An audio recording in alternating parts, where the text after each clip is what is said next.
councillors and staff and members of the public and the members of the press. Just check with Mrs. Nian, Communications Manager. We're all underway. Thank you very much, Lisa.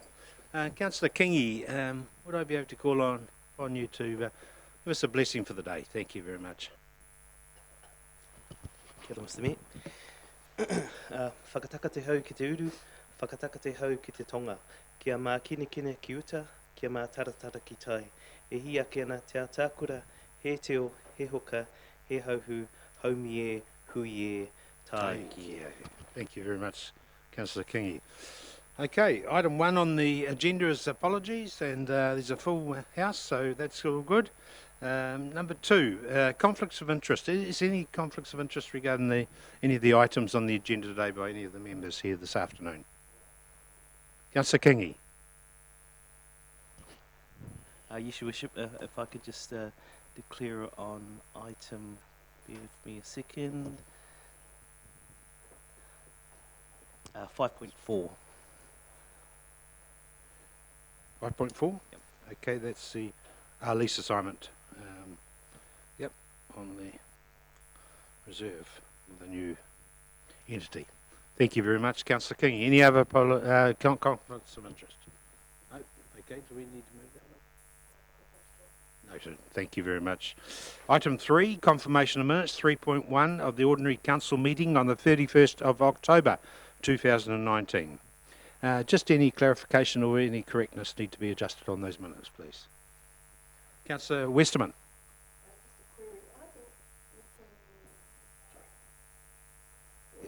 Are the meetings recorded? Yes, they are. Yes. They're live streamed. Oh, that's good. Because I just had a query regarding the resolution. I've just got a couple of bullet points here. Yes. And I was confused on the resolution that you put forward regarding the Deputy Mayor's position. Right. Because I thought you put it to the vote. And I didn't think that had to go to the vote. And then I didn't think it was actually put forward to the councillors to vote on after Councillor Williamson spoke. Sure, okay. Well, it's an appointment, so I'll just call on Mr. Jakes, Democracy Manager. What So it was actually moved when it seconded. Yes, it was, and it was really just noting the appointment rather than approving the appointment. So it was just noting that. So in hindsight, probably I didn't need to move it. It was just a recording of it. Yes, I couldn't remember going it to the vote. It was just the process. Yeah, sure. Cool. And also the last one was, yes, I thought that the Mayor called for a vote, and I thought it was his ability just to commit to the Deputy Mayor. Yeah, so the Mayor can just appoint, but I guess, I mean, we might need to go back and have a look at I wasn't at the meeting, obviously, but it's just whether or not it actually was put to the vote, because looking at this, there was a mover, His Worship, and seconded by Councillor Taylor. And I think Councillor Westerman is correct. I don't think Then didn't go to the vote. So it probably vote. shouldn't be recorded as a TDC. Yeah, it should be just a noted, yeah. So whether we need to, can we adjust that? Mr. Chairman, could I just support Councillor Body? Could I just support Councillor Westerman?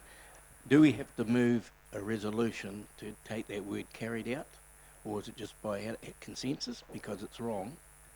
It didn't go to the vote because there was no need to. Yeah. I think just to clarify, the voting wasn't on the position. It was just noting the appointment, which was moved and seconded at the meeting. I fully respect Mrs. Jake's comments to the degree when a resolution has carried, it means it's been to a vote.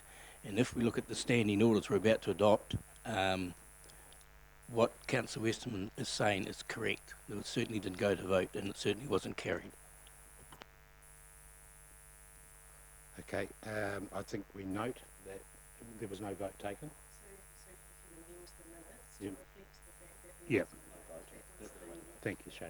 Yeah, there could be. Is it the will of the council to amend that? Okay. Cool. Thank you very much. Oh, that's good. That's really good. No, Oh, sorry. Sorry. Councillor Westman, did you have something else? Or? Okay. Yeah. Cool. Councillor Williamson. No, I think we all understood it was a mayoral appointment. I do take the point, obviously, as a resolution, perhaps with the resolutions appropriate in the agenda should be removed. Yep, we'll just change that. Yeah, cool. Right, all right. Any other points of clarification on those minutes? Correctness. Okay, could I have a mover, please, those minutes, amended minutes be moved? Thank you, Councillor Guy. Seconded by Councillor Boddy. All those in favour, please say aye. Those against, carried. 4.1, Ordinary Turangi Tongariro Community Board meeting, which was held on the 5th of November, the inaugural meeting there. Any points of clarification of those minutes? All pretty straightforward. Have a mover, please. Moved by Councillor King, seconded by Councillor Mack. All those in favour, please say aye. Those against, carried. Okay. Item 5.1, adoption of standing orders. We have Mrs. Tina Jakes, Democracy Manager, with us this afternoon. Thank you. Thank you, Tina. We did do a workshop in relation to the standing orders and the items that you needed to consider. So the first one was around the provision of an audio-visual link, whether you wanted that or not. So that's part of the resolution. And the other one was in relation to a casting vote for a chairperson, and you did ask us to find out from other councils what they did. So we did ask the question, received 15 comments back from councils, and the majority were yes to a casting vote. And then the last one is in relation to motions and whether you wanted to do those three options. Previously we were option C, which is a bit more informal in terms of speaking and moving resolutions. And then there were some minor changes to the standing orders which came through from the template from LGNZ. Okay, well, we'll start with questions perhaps on the general thrust of the document, of the standing orders, latest we have in front of us. Any questions? Councillor Boddy. Thank you, Your Worship. I have a number in regards of, there's probably about 10 of regards to what the document says separate to what we have to vote on. Now, whether we work through those now or get the bulk of that out of the way, I'm easy on that. Okay, so 10 questions you want. Are they It's just to points do of with words that have clarification? been left out or incorrect words. Words, that are we need they? to- But would Yeah, that be- not whole paragraphs, no. Okay. Would it be a subject that we would we debate on, or okay, perhaps if I don't think there's any need to debate them because they're not changing anything, they're just corrections that were in the... Well, perhaps do you mind feeding those to Mrs. Jakes? It after would the be very hard meeting? because I've just really got the 8.8, 15.1, 20.2. And all it would require of councillors to turn to that appropriate page and read what I'm saying. Okay, shall we go through them now?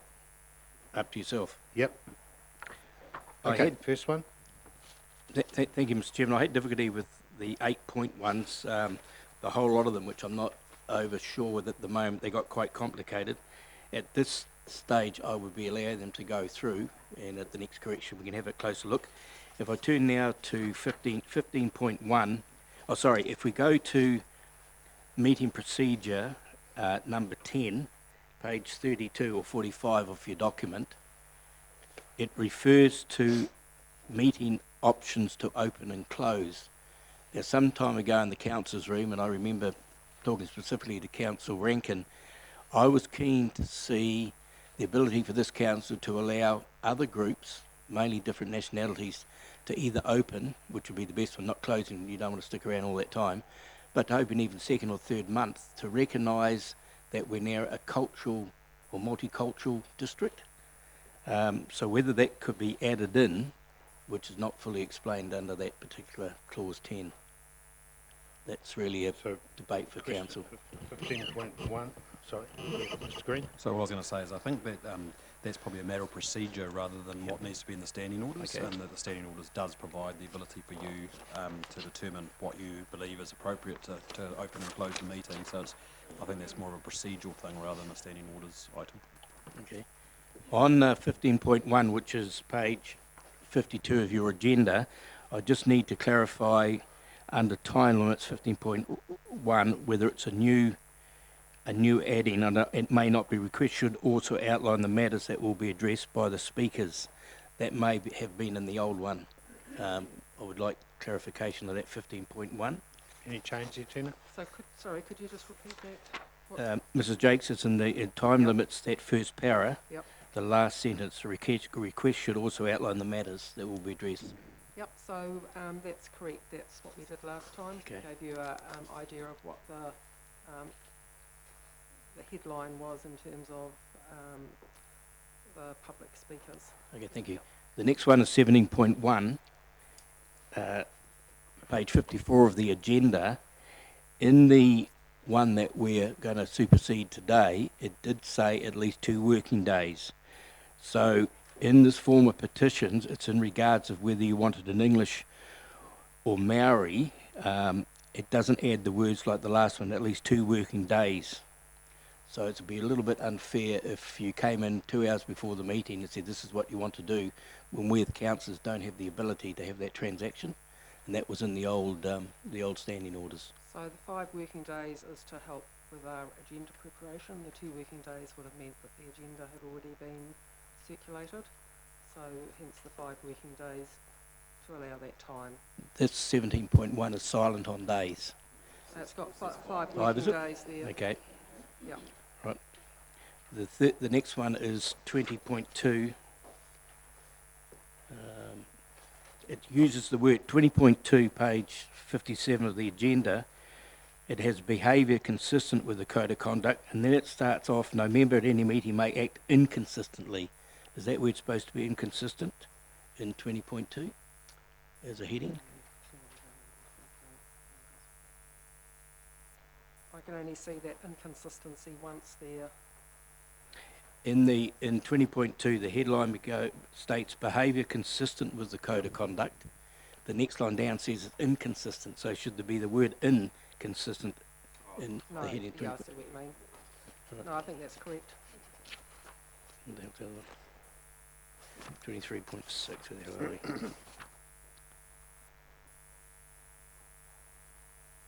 I'll leave that one out. 28.1.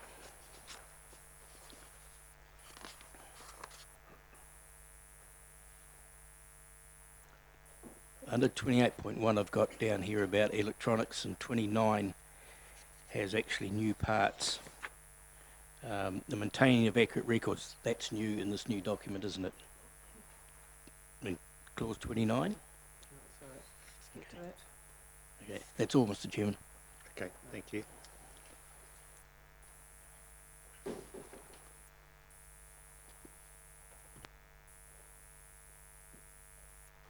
So we'd like to go back with those 3 options. Yep, to sure, sorry. determine those. Okay, so we've got all that noted. All right, Thank you. so the 3 options. So audio visual, sorry, Councillor Truman. Just one more little thing, if we've got to change it now. Just when you were talking about the karakia, and what was the first one you noted? Just timatanga is spelt wrong. It should be T-I-M-A. Thank you. Great, thank you. All right, audio visual link. So I was unaware of this option in standing orders, to be honest. So are people comfortable with that? Okay. Do you think it'll be the default to go into meetings? Yes, sorry, through the chair, if you put your hand up for the role, then you should be able to attend the majority of meetings. You're here to represent the community, and doing it from a phone wherever you might be, I don't think is appropriate. Okay, how the other councillors feel about that? Councillor Kingy. Yeah, thank you, Worship.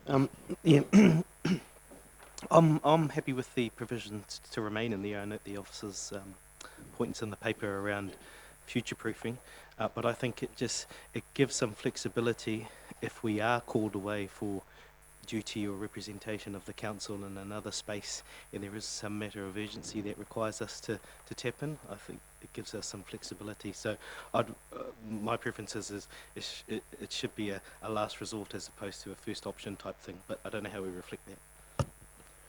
Okay, Councillor Rankin. Turn your thing on, sorry. We used this at the Wairarapa Health Board, and when people were sick, it actually worked really well. Nobody used it as a not attending meetings. No one used it like that at all, but we had several people who had long-term illnesses, and it meant that they could keep abreast of what was happening, because your votes don't get counted, etc. So your vote does get counted, but you don't get, not quite, yeah, correct. Through the chair. Yes, Councillor Williamson. I hear what Councillor Park's saying, but I think, by and large, I think most councillors would do the dance to be at a meeting wherever possible, and if there's always occasionally extraordinary circumstances, it could be, it would be a useful tool to have, especially with very important decision making. Councillor Guy? Yes, I think that it's an important tool, because if you're away on holiday, which I'm sure all of us will take a holiday at some point, I think it's important that we are still kept abreast of what is going on. And in today's connected world, I think it's important. Sure. Councillor Truman? Yeah, as someone that had to fly down from Starship to attend a meeting, I think it's important, but I would agree if it was for exceptional circumstances, Extreme not or just- exceptional? Yeah, not just... Exceptional circumstances, yeah. Okay, Councillor Westerman? You agree? Cool. All right, is it possible to amend the standing orders to put in extreme or exceptional circumstances? Councillor Park, would you be comfortable with that? Oh, absolutely, Your Worship. Yeah. I mean, we've been very supportive of different illnesses and family members who have had issues, and exceptional circumstances is very different from not being bothered, not being bothered to turn up. Yeah. And how would you see that working, Tina? Would there be a resolution at the start of the meeting to accept that video link in because of the exceptional circumstances? We could do it by resolution? Yeah. Yeah, sure. So are councillors comfortable with the chairperson of that particular committee or whatever making that decision at the time? Yeah, cool. All right, thank you. Next one, casting vote for chairpersons. So we've had a ring around, 15 councillors, was it?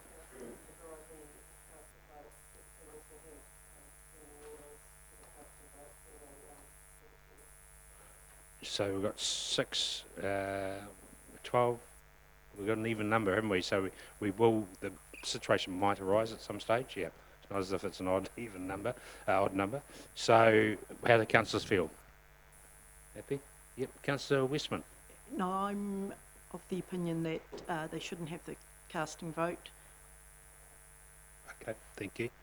Any other views? Okay. I think in my 6 years I might have used it once. I just can't remember what the one... AC bars, was it? Spa pools? Oh. Children's under 5, sorry, yeah. Okay, cool. Right, so we'll just probably... Should we have a show of hands on that so we can just move this resolution? Casting vote for the mayor or acting mayor at the time or whatever. Oh, mayor, isn't it? Just mayor? It's the chair. Chair. Mayor and chair, sorry. Mayor and chairs of the committees too. Yes? Okay, so that appears to be okay at this stage. Right, item number 3.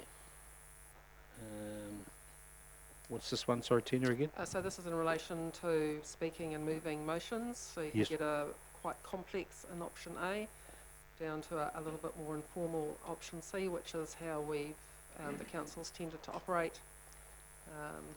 And so I'd suggest that option C... Option C is the way we've been doing it? Yep, sure. Okay, everyone happy with that? All right, the common seal will be affixed to standing orders. Here we go. Obviously, you've got Councillor Boddy's amendments and Councillor Truman's typos. So we'll make those changes and pop them into Diligent and on the website. Very good. Any other questions of Mrs. Jakes? Just while we're there, Councillor Boddy? sorry to hark back this clause 17.1, third paragraph. I need clarification because the second paragraph, I think, states about the 5 working days, but it talks about a petition, whether it's in Chinese or English, it doesn't state. It's the next paragraph down. I would have not a problem with it also including if it's to be in another language, that 5 working days. It's silent on that, the old one was it. it said 2 working days. Tina, did it explain 5 working days to No, get the 5 agenda wo- ready? 5 working days is in the second paragraph down. Petitions must contain at least, but and that does not refer to in any other language. It's the third paragraph down that does. Also in that third paragraph down it says see standing orders 19.9 on qualified privileged. We don't have a clause 19.9 in the set of standing orders. Can you just remind me of the page for that 17? 17's on page of the agenda 54 or 41 of the standing orders. And all I'm referring to, Your Worship, is what we had in the past. It had those 2 separate clauses or paragraphs. Okay. Or perhaps, Tina, do you want to? I probably would like to call up the old previous standing orders and just make a comparison, so Okay, do you want Do to, you want are to- you okay to, it's I not can something do that that we're going to debate, and then is it? come So back.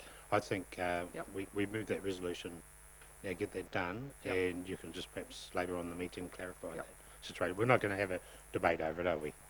We don't need to, do we, John? well, it'll depend. Yeah. All right, there's a recommendation. Councillor Westerman, sorry.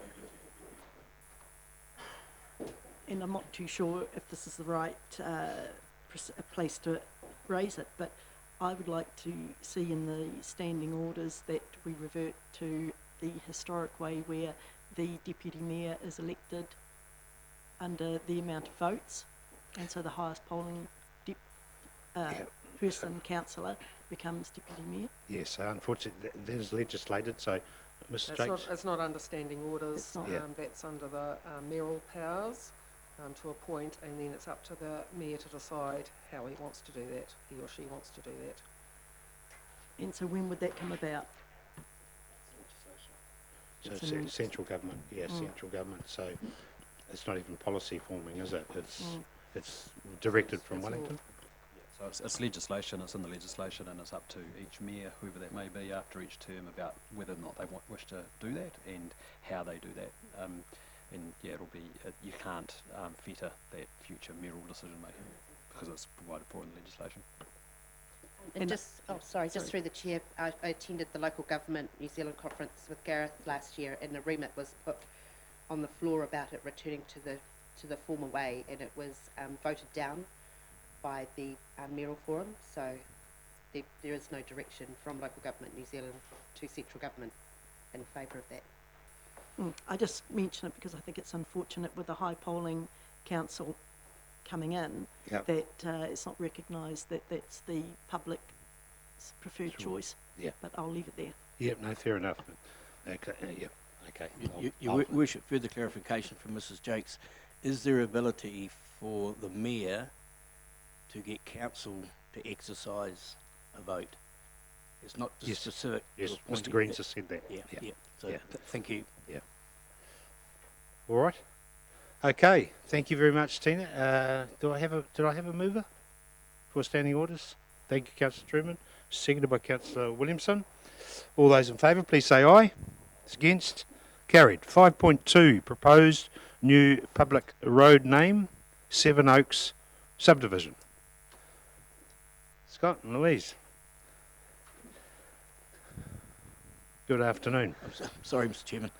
In the following of our code of conduct and the information from local government New Zealand, I attend the audit and risk committee just as a member, and I sit at the back. I'm often asked to sit at the top desk, and what this documentation states that it may be better for members that attend those meetings to sit in the public gallery, because I've always argued if you're not a member of that committee, you should not be able to speak. Otherwise, you would have put your hand up to be on that committee.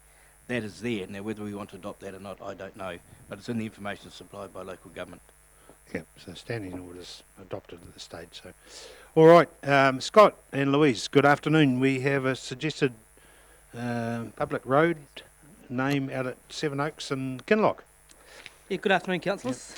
For those of you who don't know me, I'm the Consents and Regulatory Manager, so guaranteed at some stage you'll spend some time talking to me about something.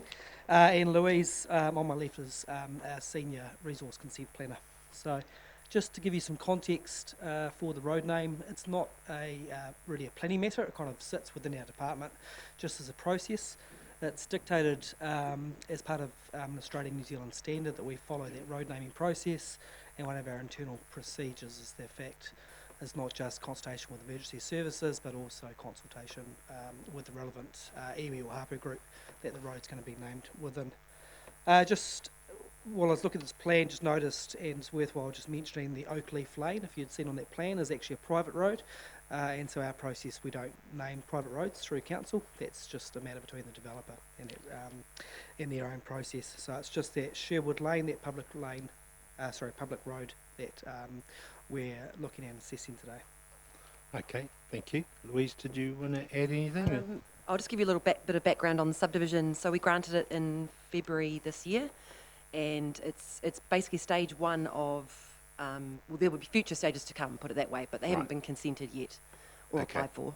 And if anyone's unfamiliar with Kinloch, it's basically on the very western side of Kinloch, at the end of Okaya Drive. So they're extending that road up to the northwest, and yes, so we're here today looking at Sherwood Way, which is a new public road name put forward by the developer. Yeah, and obviously there's some dissension with the name. So, yes, so I thought I'd leave it to you guys to decide. So you've got a few options there. So can you give us an idea, and I know it's probably in the paper, the consultation Mokai, am I right? They're the affected hapu in this, or they're the hapu, so has there been no consultation at this stage with them? Or? No, there has been consultation carried out. Yes. It's the feedback back from Mokai Marae that they would prefer a Māori name for the road name. And they simply haven't got the resources and time to actually give any recommended road names, unfortunately, at this stage. So that's where I've put it to the councillors to make the call whether they're happy to approve it as it is. Has this been conversed with the developer? Yes, they've been informed of so they know the agenda. That the suggestion today is to decline it? Mr. Phil Riley's actually here. Oh, sorry, Phil. Nice to see you. Okay, Phil Riley, obviously. Yeah, I think that would be great if you could, but I think Councillor Guy's just got a question beforehand. Yes, I was just interested and wondered why a Maori name hadn't been used. One of the things that I read through the paper was the fact that obviously this Seven Oaks and was named after Holyoke's descendants, and I have noticed, living in Kinloch, that there are a number of native tree names around the other subdivisions, and just wondered why a New Zealand oak, Te Toki, possibly wasn't used for that name. Cool. Okay, thanks, Councillor Guy. I'm sure we'll get that answered shortly. So just if you could make the chairman approves Mr. Phil Riley just to have a conversation with us, unless there's any other questions from the councillors at this stage. Phil, good afternoon. Thank Yeah. you.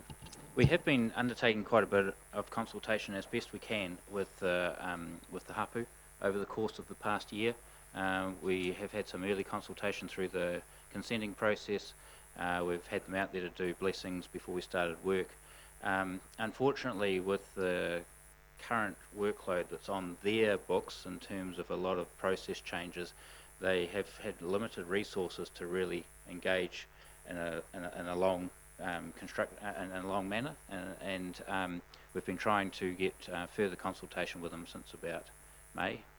That actually just happened this morning, so we're continuing our dialogue with them about their input into the development of the land. I would note that there's about another 8 or 9 stages to go.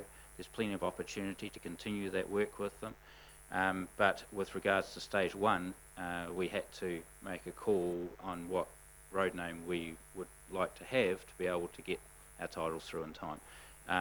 There's plenty of opportunity, and we're completely open to continuing along with perhaps a blend of the historical European and the Maori history on the land with regards to future names of roads and reserves. We're talking about storybook walkways outlining the cultural history of the land, and so that's a work in progress, and I'm happy to continue doing that, but we did have to come to a decision with regards to stage 1 given the timeframes that were in place, and it wasn't appropriate for us to suggest a Māori road name without having input from the Hapu to do that.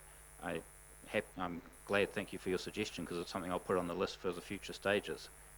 But at this point we are going down that theme of the Seven Oaks theme, but hoping to try and blend the names in the future. So the urgency, Phil, is because titles are being granted now, or? Well, we probably be applying for 2D3 and 2D4 in about February, so just with the timeframes of going back to council again and over this Christmas period, we would need to have a road name approved before that.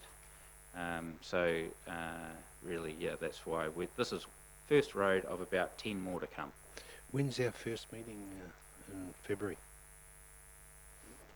Sorry. When's our first meeting in the new year? Would that be too late? The difficulty is actually getting the time to consult further with the Hapu, because they have very difficult time frames to try and get feedback. And we have met with them this morning and talked about the road names and talking about working together on those in future stages. And they understand that where we're at with our stage one. Okay, councillors. Question. Councillor Taylor. Thank you, through the chair. So having spoken this morning, what is their view on the name proposed? I don't want to put words in their mouth, but the cultural history associated with the land goes back further than the Holyoake family, and they do feel that the Holyoake association with the land was something that they're aggrieved about, and they would prefer to see the subdivision and its road names reflecting their cultural history on the land. We are committed to our Seven Oaks branding.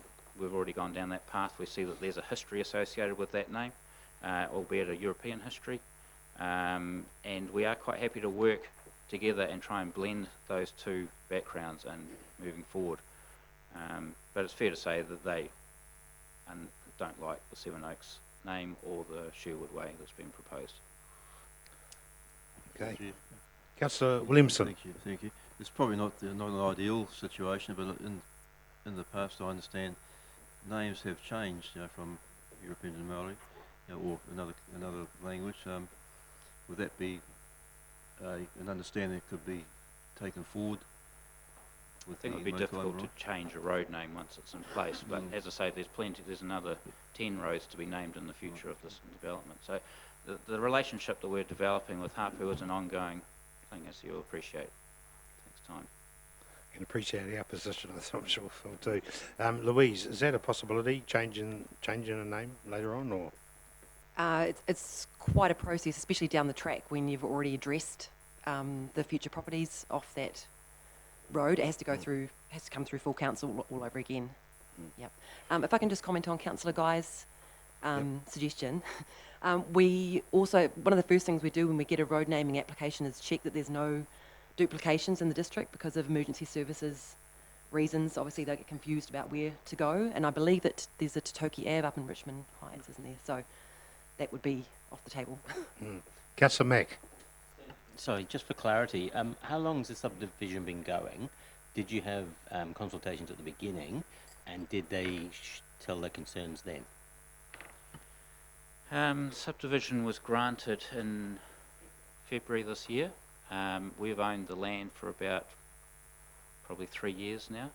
It took quite a while to get through to a point where the stage 1 subdivision was granted.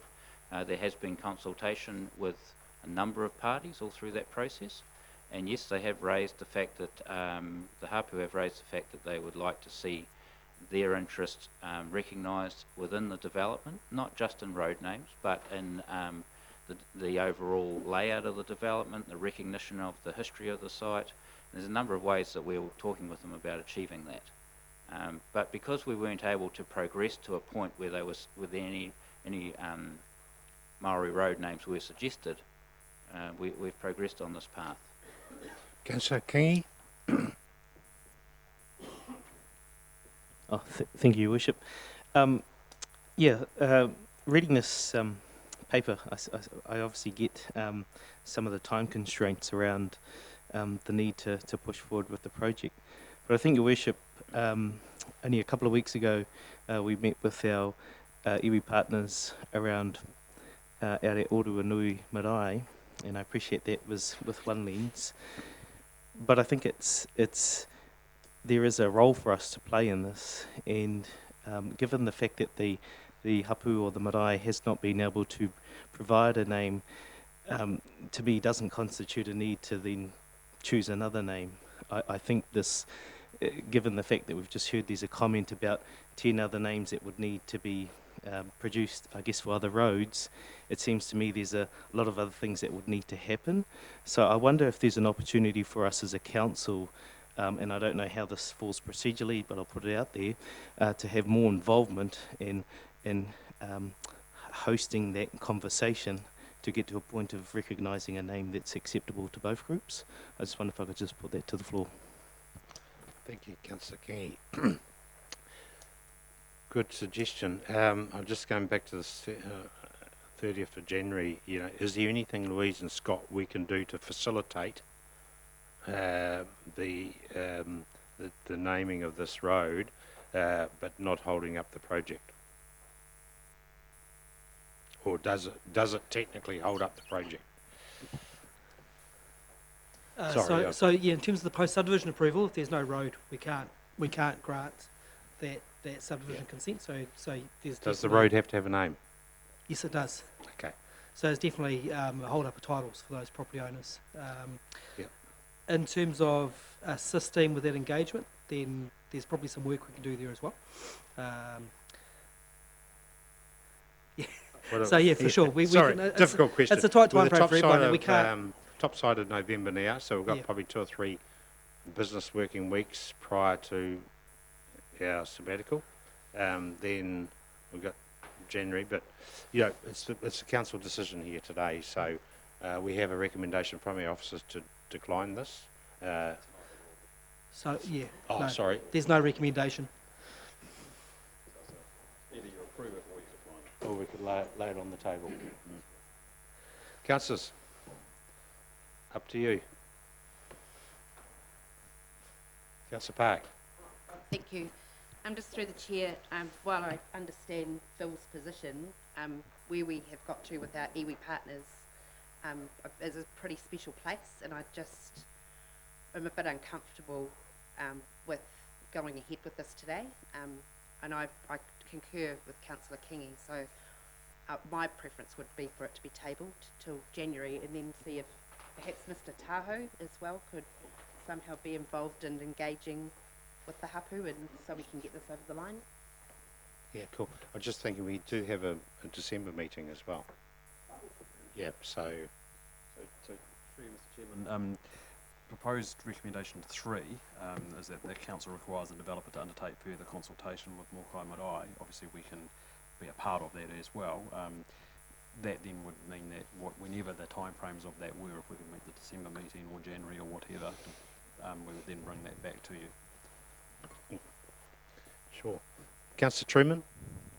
Yeah, no, it's good to see a willingness, from both parties to work together. I think that's really positive, and so yeah, I would be all for that, is to delay it, but offer support if we're able to offer support to get that through. So it is.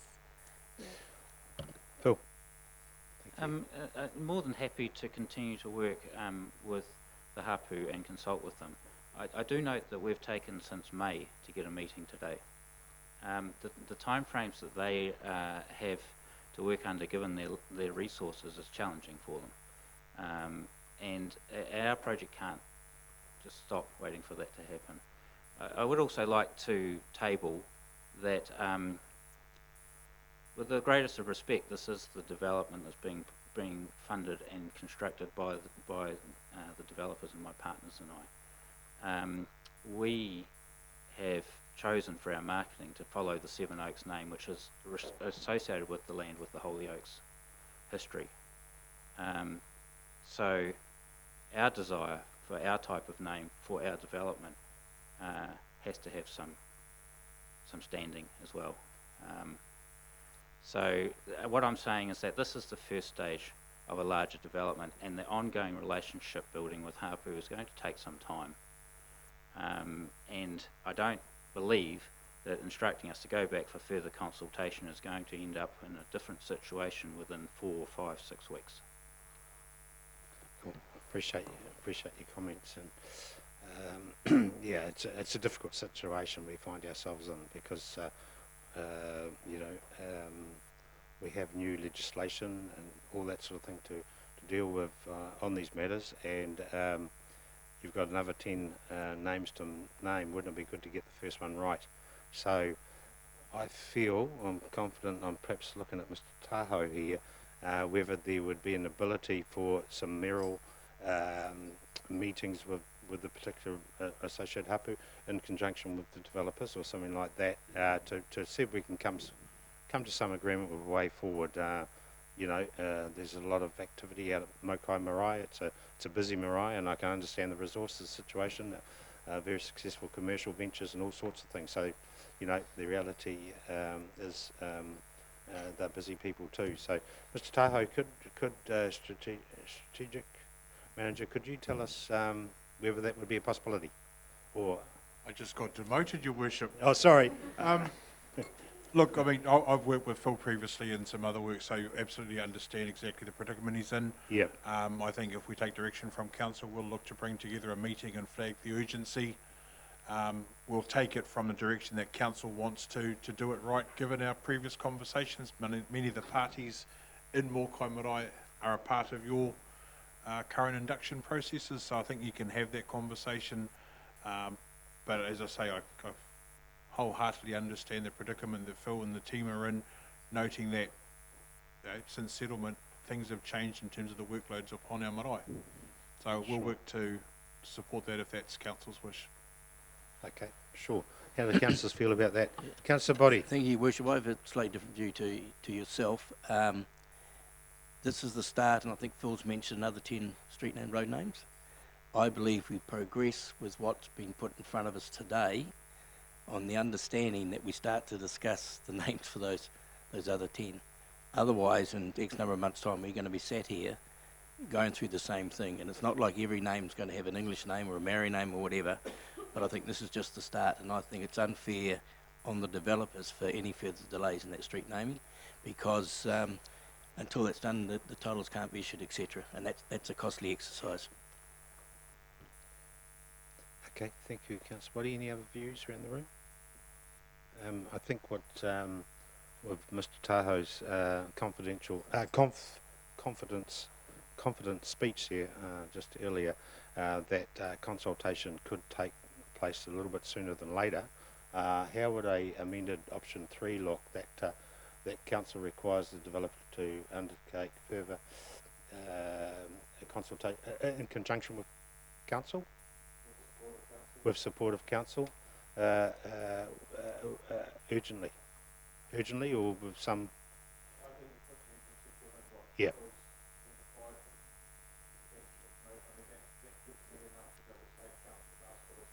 Yeah. I.e., next couple of weeks. Before the next meeting, yeah. So, did you get that, Shane?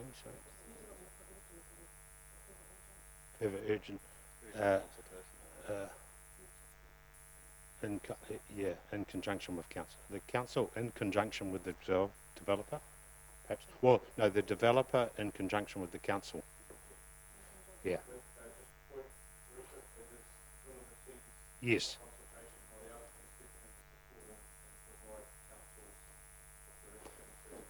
In conjunction or with support, or just with support from council. Can I just have a point of clarification? Yep. What the intention of this consultation is trying to achieve? As a name. Yeah, a name that's acceptable to who? Well, to hapu. What about acceptable to the developer? Well, obviously with relationships, you know, it's a matter of coming in agreement. If you find, you know, like we give you probably the insurance here today, if you can find there's no way further through this, obviously we come back here and make a decision. That's right. What I can suggest. Yes, obviously, obviously backing up a wee bit. Obviously, you've had some dialogue with hapu. Yes. And is there any perhaps confidence that you were suggesting, obviously you're quite keen to have the Hollyoaks down that theme for this particular subdivision, or this particular but then going forward, would there be possibly, I know probably can't answer, would be possibly some, don't like the word compromise agreement, that they would accept what you want to do, and then in the future? Currently, our commitment is to the Seven Oaks brand for the development. That is committed and in place, and we can't move back on that. That's our whole marketing strategy and branding for it. I'm quite happy to work with all parties, and what the better word I'm trying to achieve is that we blend the two objectives. That there could be a mixture of some European names and some Maori names. There's been no pushback from the Hapoi about what you're proposing. You've had that Well, conversation. well, there is, because at the present point in time, the Hapu are saying they will only accept Maori names for the whole site. But they acknowledge that that's their view. They don't necessarily have the power to enforce that. Mr. CEO, that resolution as it is there, suggested number 3. Are you comfortable with that from a resourcing perspective? Sorry, John. Yes, I am, and I think I think what that would do would enable us to go and have the conversation. Obviously, if that conversation comes back in a negative way, in terms of no, we're still not able to get agreement, at least we can come back and talk through that with you, so that you're aware of that when you make your decision. Okay, thank you. Councillor Mack? Just for clarity then, because obviously you've stated that you're going to keep the name or go along that track. What would happen if we come back and they say no? What would you do? What I've stated is that we will be keeping the name Seven Oaks, which is the subdivision name. We are committed to that. We would like to see that history blended with the Maori history in terms of naming the roads. So if we name the first stage, the road in first stage Sherwood Way, that doesn't negate the opportunity to blend in some Maori names within the overall development. We haven't been able to get to the point where we can have an agreed Maori name at this point because of the lack of, I don't want to say lack of time, but the lack of resource that Hapu have been able to put into meeting and getting to that point. So, yeah. Okay, Councillor Rankin. Could we, Your Worship, add on to that resolution for decision at the next meeting, at the next council meeting, because that gives the developer some surety that we'll do it in December? Sure. Councillor Westerman? Phil, just remind me what's happening down at Oakdale, the subdivision next door. That's predominantly kind of European names, is it? I did do some research this morning for this meeting on names in Kinloch. The Oakdale subdivision is all named after trees.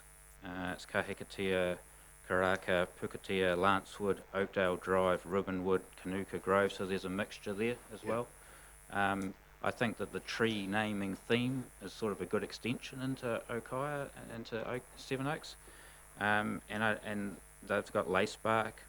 There's quite a mixture. There's Flaxen Way down further in Lyland. There's Cabbage Tree Grove. Well, Cabbage Tree isn't a Maori name. There's a Maori name for Cabbage Tree. So I think some of that could be, that same theming could be extended into ours, and that's completely our commitment. I would like to suggest that there's another option. The council approves it, but with the instruction back to both parties, all parties, that they work together for achieving that blending of names in the rest of the development. Okay, Councillor Rankin has suggested to put a time frame on this. Okay, is that the thrust of your suggestion? That by the what date is the December meeting? 10th. There's or the other option is just leave it on the table. Yeah. Sorry. Yes. Through you, Your Worship, just a question around whether there's, noting the concerns that have been noted by the applicant, whether there's an ability for a direction that if council officers were not able to engage for whatever reason, that there's a time limit, and if basically agreement in principle. To name it Ferndale. If Sherwood, I mean, sorry. Ferndale. Getting confused, there's that many Dales. I don't know the legalities of that, which is why I asked the question, but if there was an ability... I think, yeah, thank you for that. Perhaps we put a time frame on this and then make that decision on the 10th of December. Then you know exactly what's happening. Well, it's arranging a meeting. Scott? Just my only concern with that is what's the purpose of consultation? That's meaningful dialogue. And if you put in a time frame on it and you're kind of putting a restriction on Mokai as part of this process that I don't believe we should do. It's my professional opinion. It's for meaningful engagement. It should be between the two parties to meet those as much as they need to and have those discussions and go through that process. And yes, I understand the developers have a time frame, so I totally appreciate their perspective. But I don't also want us to get to a point where it feels like it's just tokenistic consultation. Okay. Have we managed to identify the members of the hapu that make this decision? We haven't had any direct involvement in that, so Dylan would provide So we one. can certainly do that, Dylan can do that. Just in terms of the 10th, I mean, it's actually practically impossible to do it. It means that we'd have to have an agenda item drafted by Wednesday next week. We're not going to be able to get the consultation done and dusted by Wednesday next week. It's just a physical impossibility. Right. What about we then leave it on the table till that meeting and then possibly go away, get some more information or some more dialogue? No? I think through you, Chair, at the end of the day, the conversation has been, well, the discussion, the decision is for council to make the decision. Yes. You need to understand what the hapu's position is. That might be the instruction to me, specifically to maybe delve deeper into what has been communicated to the developer. Yep, cool. Which could assist you in making a decision when you do. Councillor Taylor. Yeah, I appreciate the conversation so far, and consultation's a two-way process, and it's not all one side or the other. And I appreciate the constraints that the developer is under. And I'm also conscious that, as you say, there are a number of other streets, and there appears to be a willingness to engage and to apply Māori names to the remainder or to a significant number of those. And given that we are setting ourselves up to fail if we want to have meaningful consultation by the next meeting, I wonder if that's actually a complete waste of time going down that track, and that the motion is before us and we should vote on it. Councillor Leonard.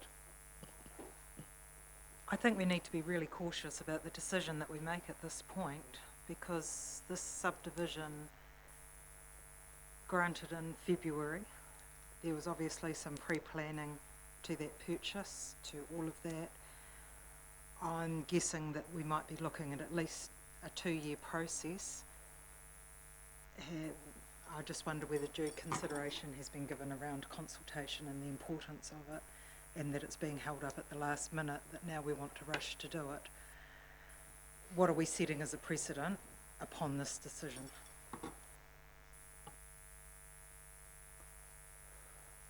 Right, okay. Mr. Chairman, can then ask the developer, February, was it the 1st or 2nd of February you started to consultate? When did that actually start to happen? Thank you, that's a good question. The consultation's been ongoing since well before February. February was when the consent was granted.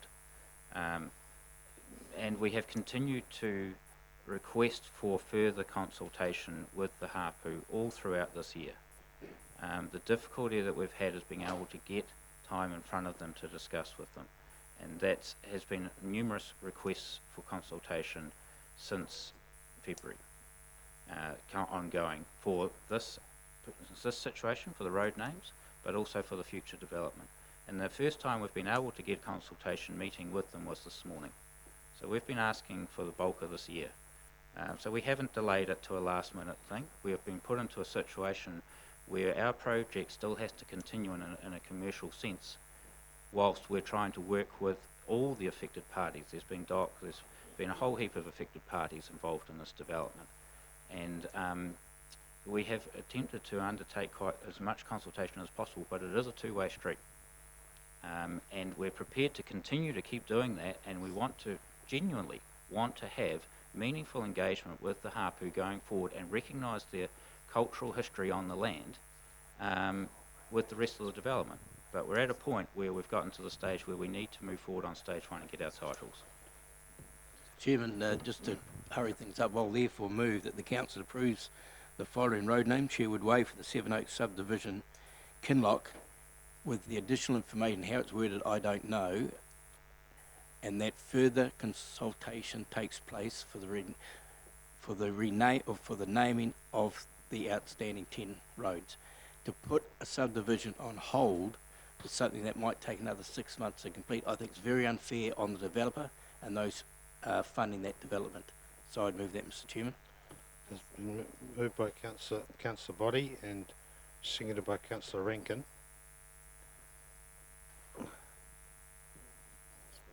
Right. Who is it? Anyone want to speak against that resolution? Councillor Kingy. Thank you, Worship. Look, I won't regurgitate what I said earlier, but I think I appreciate what our developer has stated as far as that consultation. However, this is a decision before council, and we have a relationship in a partnership with the Hapu. So I think we're in a very different space to the applicant, and so I think we need to reflect on what that actually means. So I'll be voting against the motion. Thank you very much, Councillor Kingy. Councillor Leonard. I think under the changes to the recent acts, we're actually legislated around consultation and our partnerships. Councillor, anyone want else speak against? Councillor Taylor. You understand that around consultation, consultation is being undertaken by the developer. Are we now going to undertake consultation on a decision we make before we make a decision here? Because that seems to be a fairly circuitous process. Okay, anyone else? Councillor Guy. Sorry, could I just have a point of clarification? Is there any reason why Okaya Drive cannot continue through? Okaya Drive is continuing through the development. This is a cul-de-sac that comes off Okaya Drive, just a short length of road. Okay. Cool. Scott, sorry. Sorry, just the comments in terms of the legislation. So, legislation has changed in terms of iwi consultation, but not in terms of the road naming process. So, the road naming process is an Australian standard that requires us to undertake consultation with emergency services and those relevant parties. The iwi consultation is because that's our internal process. So that's more about our internal process as a council and how that ties into our vision and values with iwi consultation. Sure. Okay, all right. That's been moved and seconded. I'll talk against the motion. We did have a recent consultation, well, as it were, or full day with all the hapus and Tū Wharetoa, and we made that commitment there that there'll be no surprises. We will advise them all the way along. Unfortunately, we've come to a bit of a standstill here. Unfortunately, in this case, and I understand the commercial realities and all that of developer. What I'd possibly like to suggest, and I realise there's been a motion moved and seconded, that we lay this on the table till the 10th of December. I would like to get my head around the people involved in the naming and just work with Mr. Tahoe as to the actual reasons, and I'm prepared to have a meeting and be involved and come back and report on the 10th of December. And the time frames of scenarios there, I don't think it's going to hopefully stall any 224s and all that sort of thing. But I think we've got to be mindful here. We have new, fantastic relationships with our hapus and our iwi indeed. So I would not like to put that in jeopardy this afternoon for the sake of a name road, but I do understand commercial realities too. So we've got to keep the business going and keep things happening. But I think we owe it to our iwi partners to to be courteous and be polite, and as the representative of the Council of People of Taupo, I think it's incumbent on me to perhaps try and facilitate those discussions. So I'm happy to do that. There's been a motion moved.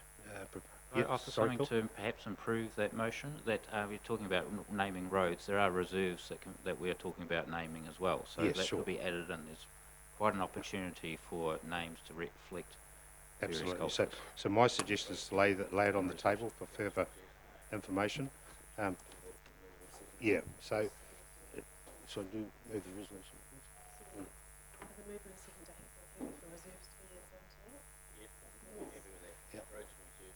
So if the mover and seconder agree to essentially remove the mover and second, then you can put under any standing orders, you actually have to have a resolution to lay it on the table. Okay. Otherwise, you need to vote and decide on this one and then move on to a second one. So do I move my resolution first? You can't. No. So I move, John. Decide this one either by voting on it unless the mover and seconder agree not to. Okay. So do I have any change of heart from the mover and seconder? Is the mover still happy with? I believe it's a very good resolution. It should be passed. Okay, cool. Been moved by Councillor Boddy, seconded by Councillor Rankin. All those in favour, please say aye. Aye.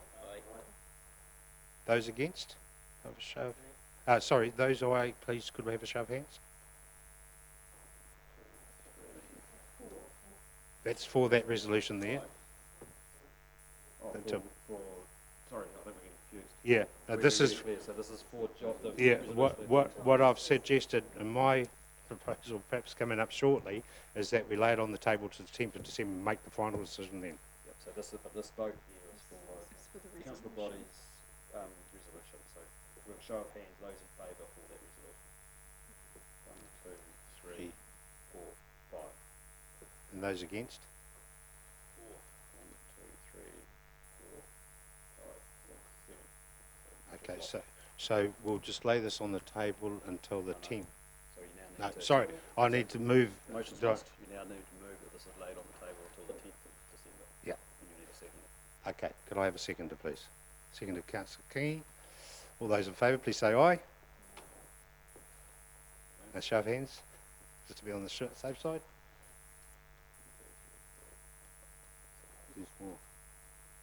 Okay, and those against? Only 2 this time. Okay. Right. All right, so the motion is carried. Thank you very much. So 10th of December, and myself, Mr Tahoe, will get together with Mr Riley and work out a way that we can meet these people, and then we won't keep you waiting any longer, but apart from the 10th here. Thanks very much. All right. What I was going to... Yes. I was going to raise this before, but we were moving pretty quickly. I just wonder, it seems to me, and I don't know the operational considerations that occur when this happens, but is there a point at which a developer signals with council that there might be an issue around this so that we can intervene? Sorry, you haven't quite got out of it. Sorry, apologies. Come back. Sorry.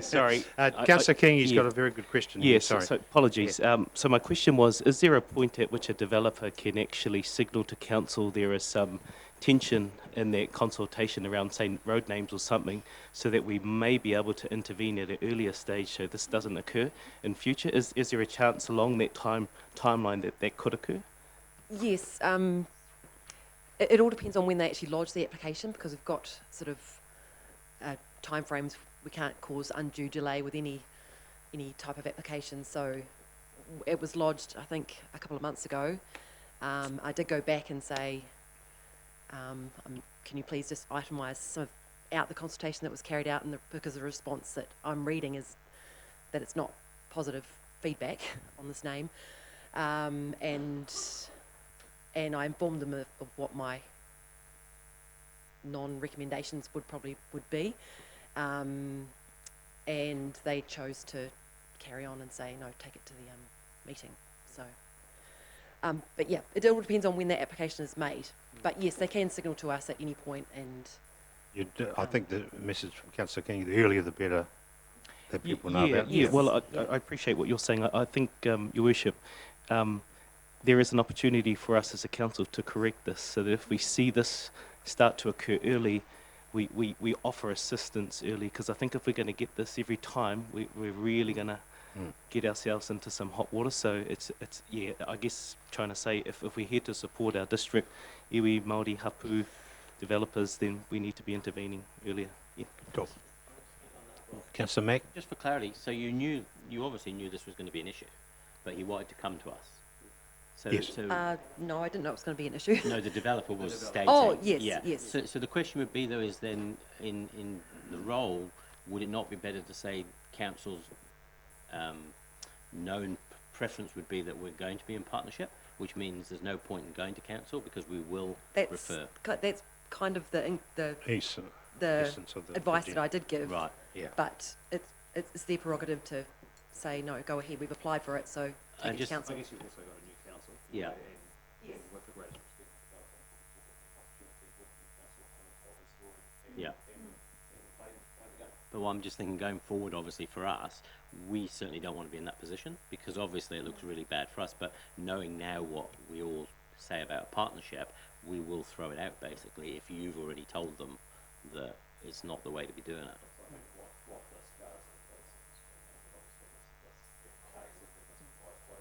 Cool.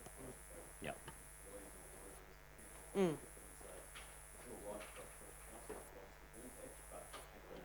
Yeah. Mm. Cool. Okay. Thanks, Louise. You're excused. All right. Item number, something more exciting, 5.3, Kinloch Wastewater Treatment Plant. Good afternoon, gentlemen. Good afternoon, Your Worship, councillors. Just an introduction, I'm Dennis Lewis, the Infrastructure Manager for Council, and to my left is Mike Cordell. Mike's the Manager, Water and Waste Assets, and I'm going to let Mike do all of the talking. He's the technical expert. We've got here before you recommendation to accept a tender for some professional services work on the Kinloch Treatment Plant design. Thank you, Michael. Good afternoon. Good afternoon, everyone, and good to see some new faces as well. It's good, I guess, eh? we'll probably, well, it's always good to meet people. And I'll probably be seeing you on some of the tours of our facilities over the next wee while. Cool. So I guess this paper is here because the sum is above the delegation of the CEO, and the project is an upgrade to the Kinloch Wastewater Treatment Plant, which we talked about at length in August.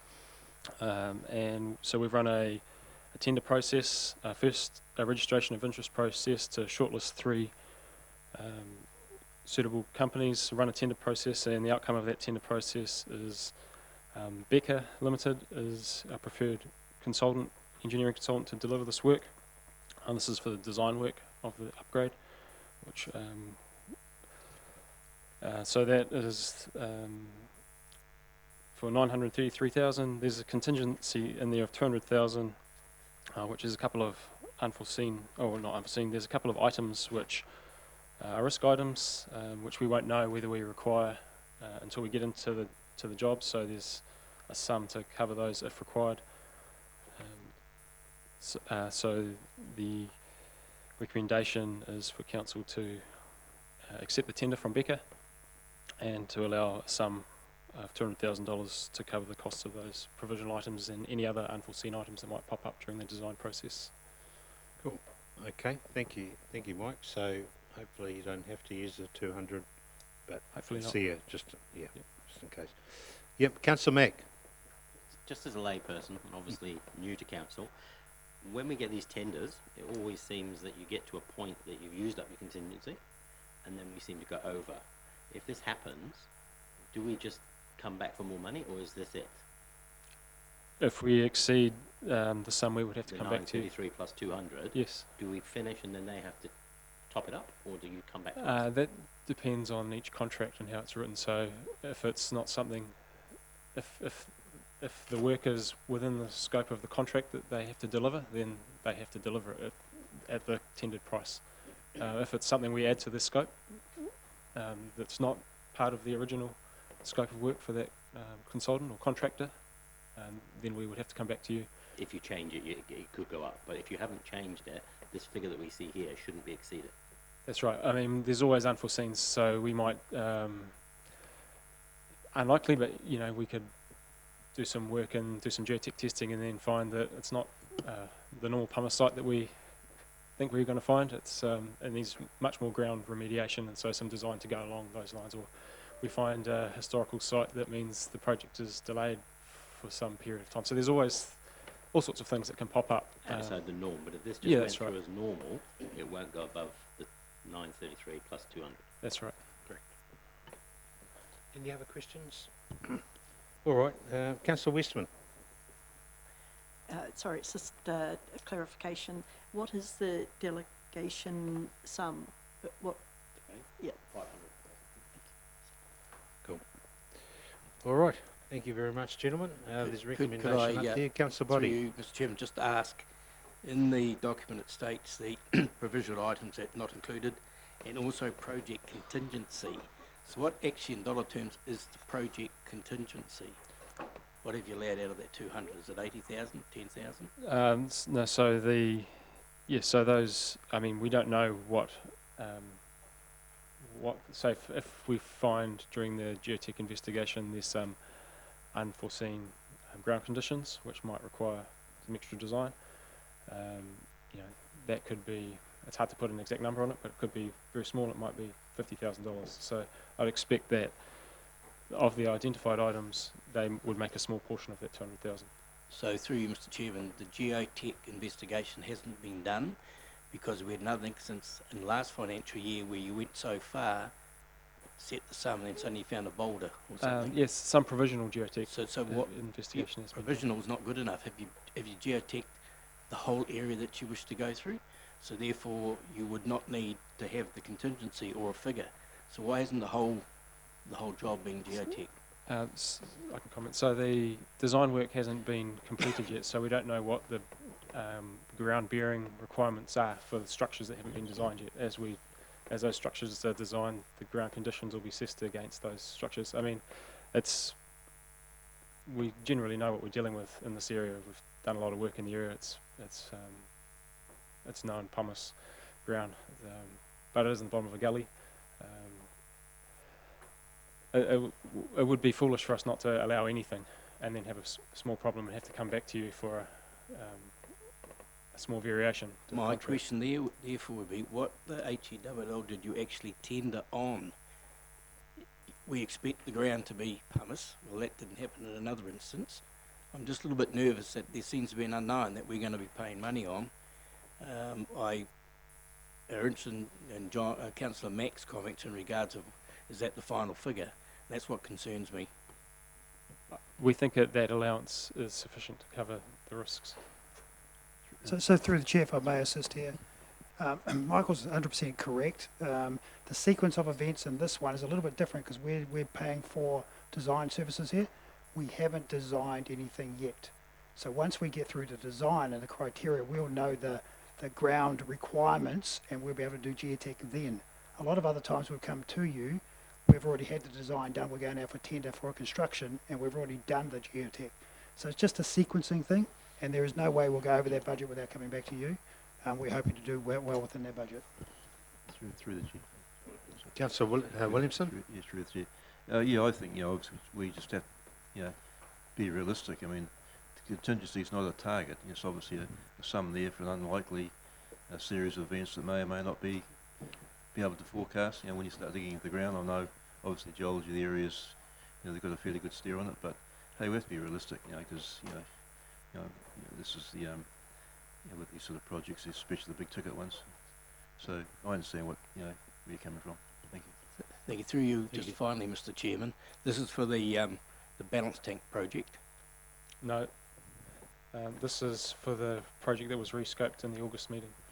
So under the long-term annual plan, the expenditure outline is currently budgeted for under the Kinloch WWTP balance tank project. Yes, that's the funding, and we came to you in August and with a rescope of project, which showed that funding is still available now, but will be reallocated to the MBR upgrade. So effectively, you're saying also in this document that 1.743 million is available in the 1920 budget for this period, yes. And in fact, the annual plan is for 1.7.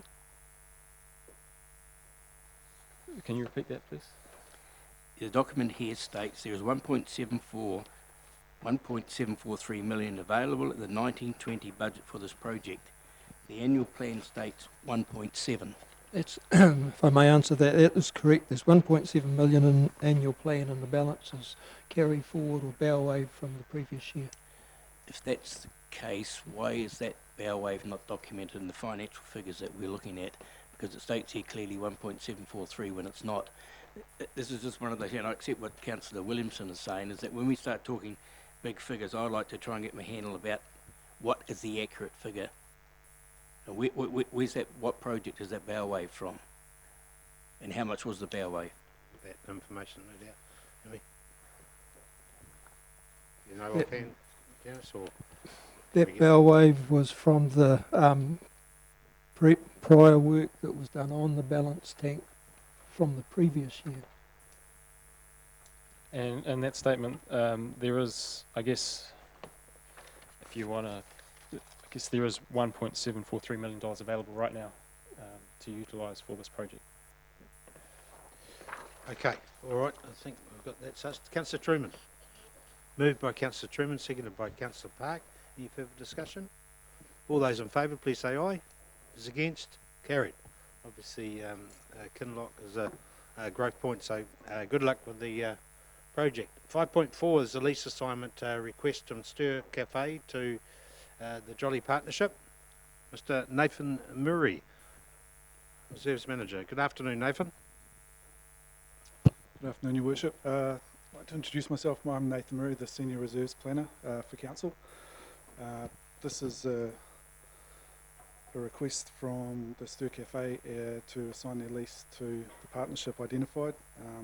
It's a little bit of a different one to our usual one in that the land is at the harbour, which we have recently started to administer on behalf of new landowners, which is part of the big settlement which concluded on March the 12th. Unfortunately, we weren't able, due to the shortness of time to get this item prepared, we weren't able to, or sorry, the Jollies weren't able to get feedback from the landowners on their position on the lease assignment.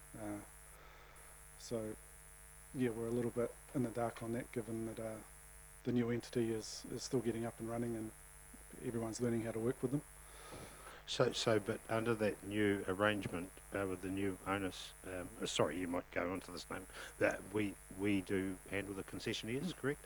Yes, we inherited, I think it was around about 17 existing concession holders on that site, which Doc gleefully handed over to us to administer. We do have some work in train to try and get some more formal management, like a reserve management plan down on that area, but in the meantime we still have to carry on business as usual and support those existing businesses, as well as trying to support the new landowners while we carry out our administration tasks. But ultimately the decision is council as the administrator of the land. Right. Okay, questions? Councillor Park? Yes, just through the chair, with the current concession holder, Kiva Khan, do they still exist through to the end of December next year, or is this for if this concession is granted, is that sooner? The period of 5 years for the current concession holder ends December 2020. No. Is this new concession for post December 2020? The concession will be to take over the existing licence. So the licence will just be under the new owners. There will not be any extension to the licence. It will still expire at the same time, and the partnership is well aware of the risks going into there, and that if they do take over the business and for some reason the concessions aren't extended, or we choose to go down a different path in association with the landowners, that's so in saying that the current concession holder is departing from the concession through themselves, selling to Jolly. Both parties. So basically, it's they're selling their business. Sale of the remainder of the lease. No, that's good. It just wasn't clear. They will sell the business, and part of the business is the remaining term of that licence on the site. Could you clarify? So obviously the Jolly Partnership's Te Whare Taua Māori group. No, so Taupo Moana Group Holdings, which is an offset of Te Wharetoa Group, Te Wharetoa Trust Board, but this is a partnership with so two companies which have come together to form a new limited liability company who purchased this. Sure. So quite different to Te Kotahitanga, who's the landowner, which is why the recommendation says to approve, subject to approval from Te Kotahitanga. Cool. The difference between this one and, say, the street naming one that you've just had the big debate is that this is Te Kotahitanga's land. They obviously hold it at the moment. It will go to Hapu eventually, but at the moment they are the holding body. Whereas last time it was a private piece of land in a naming. This is actually their land that you're exercising delegation So basically it's an assignment of the lease, but subject to the landowner's permission. Yep, cool. Any questions? No, pretty straightforward. Thanks. Thank you. Moved by Councillor Boddy, seconded by Councillor Westman. All those in favour, please say aye. Against? Carried. Thanks, Nathan. Right, 5.5 extraordinary vacancy, Turangi Tongariro Community Board. Tina is pretty well outlined in the paper there. I presume we just get on with it. Yeah. I actually do have a question, Tina. I sort of Sorry, Tina, you haven't had a chance yet. You haven't even sat down yet. Yeah. At the local government New Zealand, we were just having a talk about something, and I picked up at the end of a conversation. Somebody had asked a question that had to go away to get answered, and it was actually this situation, but it was in Auckland, where they'd actually had somebody stand, and they actually didn't take the position. The question was, do you have to have a by-election, or can you go to the next? They actually said that there wasn't actually any legislation, but his understanding would be, and this was his answer, if you had a white supremacist or somebody similar next on the list, would you really want them to be the next person voted in? But they did say that there wasn't any legislation. Is that true or not? Because there is legislation. there is. Yep. Because I thought with this situation, it's not somebody who's going to be obviously much different from the person that did get ahead of them, and it's just a saving of a lot of money. Yep, agree. We all agree that given that it was the resignation came even before the board was sworn in, it would have been good if we could have found a way to go to that next person, but the advice from the electoral officer was that the legislation is quite clear. So I think potentially the advice that you were given there was probably an off-the-cuff type of conversation. The considered opinion of the electoral officer was that it's quite clear. Could be a remit suggestion for the next local government because it's happening all over the country, this sort of thing. You know, someone unfortunately gets unwell or whatever, because it's quite a time frame from putting your nomination in from when you're successful. So, Tina, sorry, did you have anything to add other than that's pretty no. clear? We get on with the job? Yep. So started to advertise nominations on Monday, closes on the 23rd of December. Yep. And elections in February. Cool. Do I have a mover, please? Moved by Councillor Truman, seconded by Councillor Taylor. All those in favour, please say aye. Against? Carried. Thanks, Tina. Council committees now. Establishments and appointments and delegations, we've got them all there. So I believe Any changes? there's a couple of changes, and you've got the list on your paper as part of the appendix. Yep. And I'd also like, Nick wants to come and have a talk around the two joint committees, Terrat and Waikawa, just in terms of the membership numbers. We're still having a bit of a conversation in terms of how many that might be. Well, we go back to your ones first, Tina. The committees, we've got that sussed. Sorry, through Yep, the sorry, chair. Councillor Leonard. Under the Taupo Reserves and Roading Committee, that's including the Taupo Rural East Ward, so I feel that there should be that person represented on that committee, not just the 7 town councillors. Yeah, good point. Yep. Chair, I was going to raise that one as well. Yep. Okay, so we had the rural representative councillor on that one too. Thanks, Tina. Yep. Councillor Park. Yes, there's a change of membership in the Emergency Management Committee as well. The committee meets on Mondays, which conflicts with Councillor Rankin's DHB commitment. So, Councillor Kingy has said he's happy to sit on the committee again for this training. Okay, we had Councillor Kingy. You okay with that? Yep, cool. Councillor Rankin, good. All right, any other suggestions or changes? Yep, Councillor Truman? Yeah, so I was just wondering on the Risk and Insurance Committee, it's asked for one MP or someone from TT or TER ward. So I was just wondering whether John Mack was interested in that one. I think that. Thank you, John. Thank you. So that was you were on that. Yeah. So we changed that one, Tina, from Councillor Truman to Councillor Mack. Yep. Cool. You through the chair. Oh, sorry. Councillor Williamson. We had that conversation at lunchtime regarding the portfolios, and I got the understanding, which is quite Yvonne and John Mack were quite happy with regarding they'll be separated. A lot of those roles will be separated out because I'm on 2 portfolios. So that's I'm clear.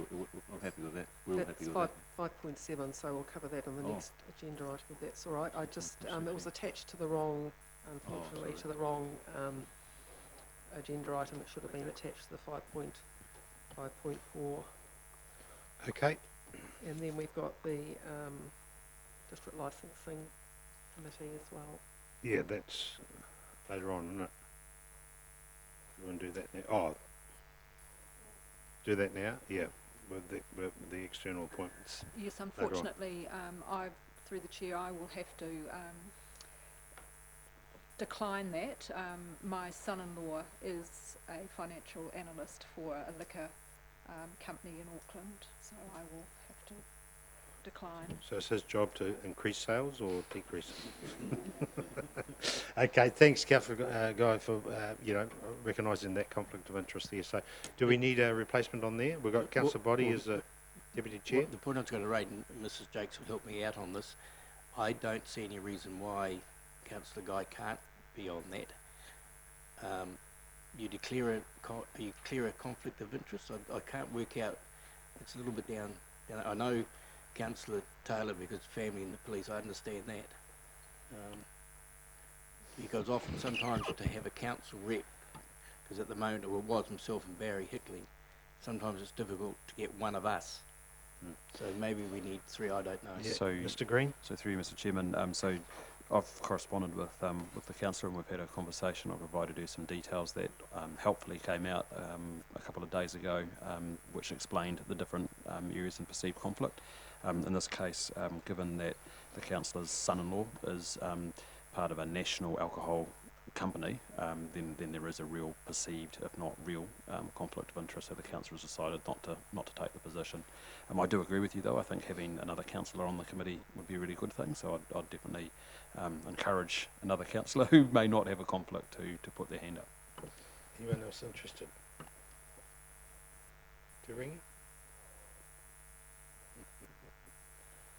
Okay.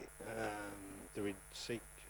So was it made up of 2 councillors, 2 external, and 1 chair, independent chair?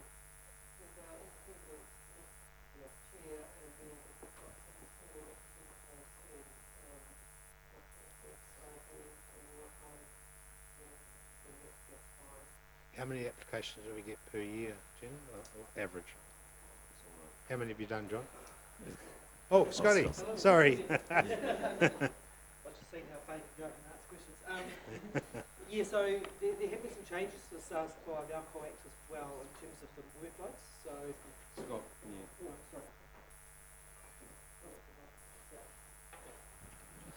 which in the past it required all manager certificates to form a quorum as well to approve those. So that's just changed, which is the bulk of our work, which now only requires the Commissioner, so in that case Murray Clearwood, to approve those.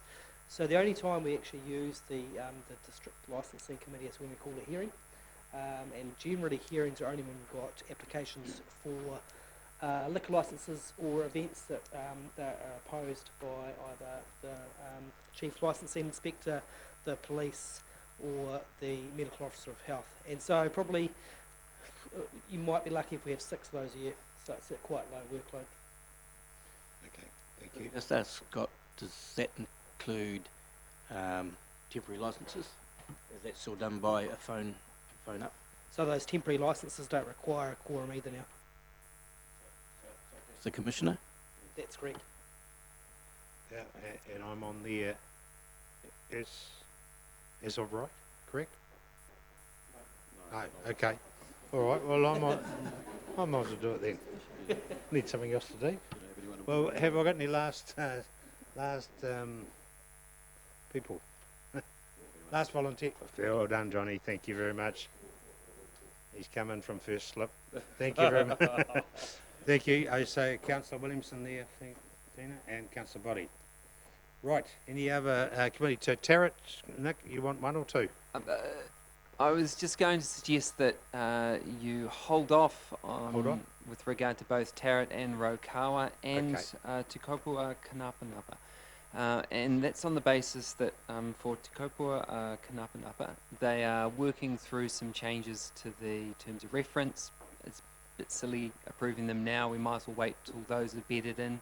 So we'll bring that back to the next available meeting.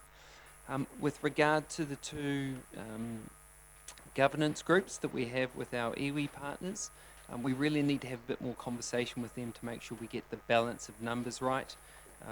Kirsty, you'll remember in previous meetings with Rokawa, we've sent one representative because we've had all the councils who they have joint management agreements with sitting around the same table. We need to just double check that they're going to continue to take that approach. Otherwise, we may need to look at a change in membership. So suggest that you just hold off on those. Okay, thanks, Nick. All right. Thank you very much, Tina, for putting all that list, fairly elongated list of portfolios. And you're going to perhaps at some stage let us know about the reporting measures on the portfolios? Yeah, just to give us an idea. Okay, was recommendations up there, Shani, if we all okay?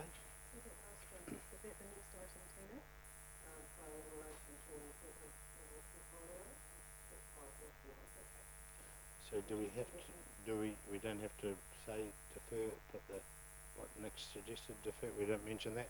Just noted in the minutes, good one. Okay, the recommendation there, can I have a mover please? Moved by Councillor Rankin, seconded by Councillor Kingy. All those in favour please say aye. Those against, carried. Thank you. Appointments to organisations.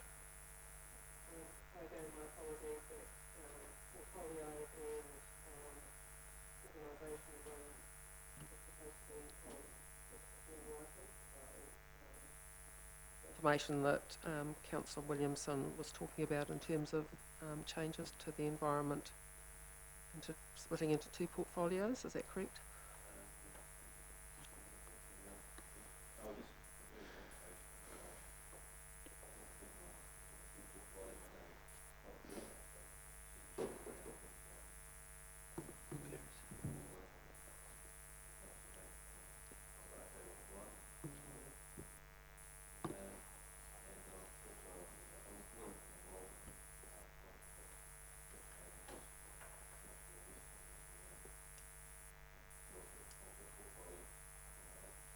Sorry, you need your speaker on.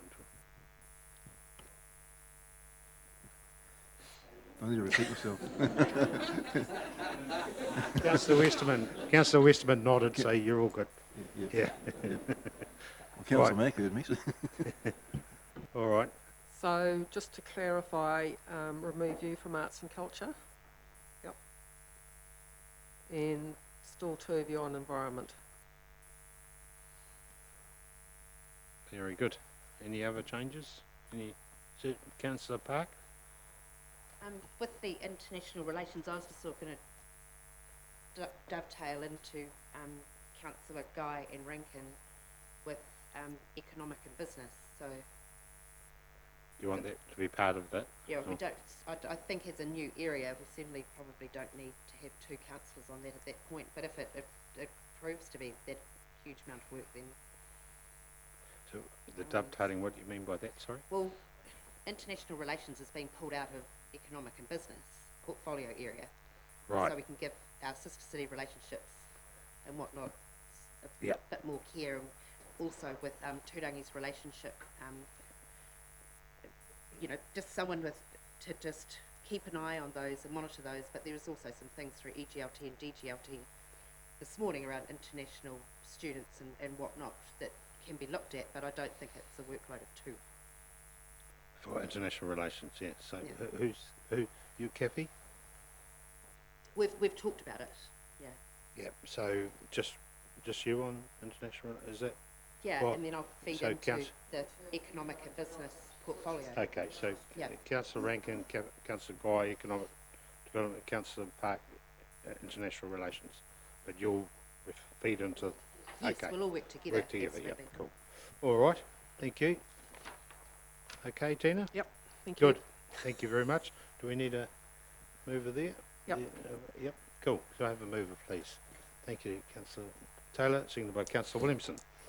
Right. Sorry, quick question. Sorry, Councillor Truman? So sorry, just we've got a meeting coming up with Te Kopu Ākānapanapa. Just wondering what happens then. If So the existing trustees are there until the 11th. Carries on. Yep. 5.8, appointment and remuneration of directors policy. So this applies to your CCOs and CCTOs and council organisations. There are some suggested changes in the document, and most of those have been track changed.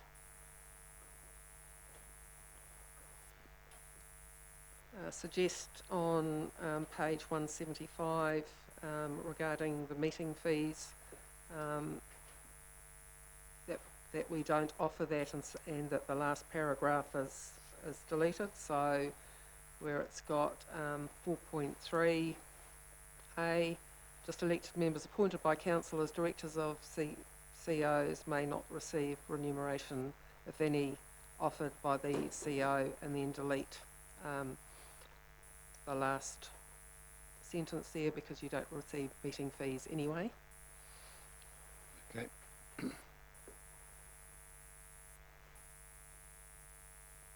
And there's two additional clauses on the next page to consider. So the first one up the top there in blue around the CCO board and the mix of skills, and also in terms of identifying Te Kangamari as well.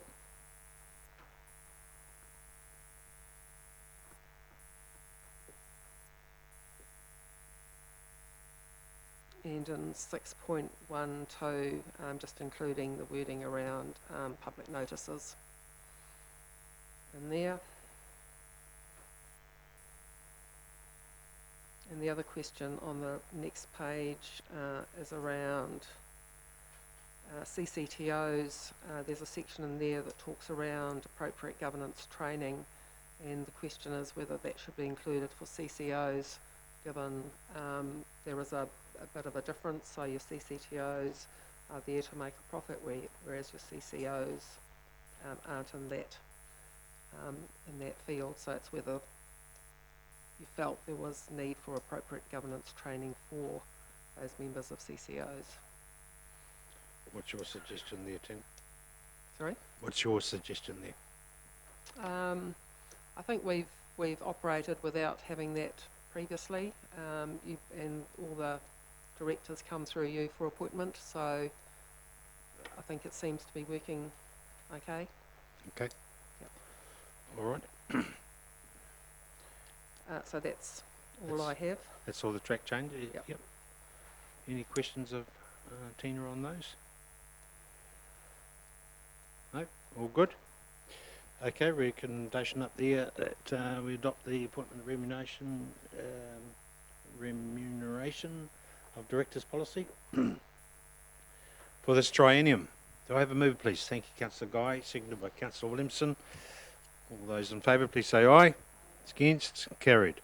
5.9, selection, appointment and remuneration for external appointees on council committees. So as advised in there, we never had a separate policy for external appointees, and as we've made appointments, we've, through the recommendation, advised what the meeting fee, etc. is going to be.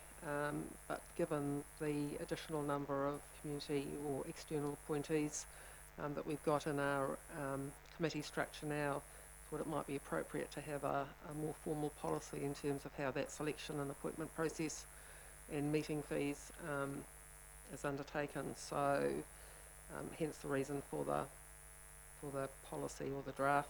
for you to consider.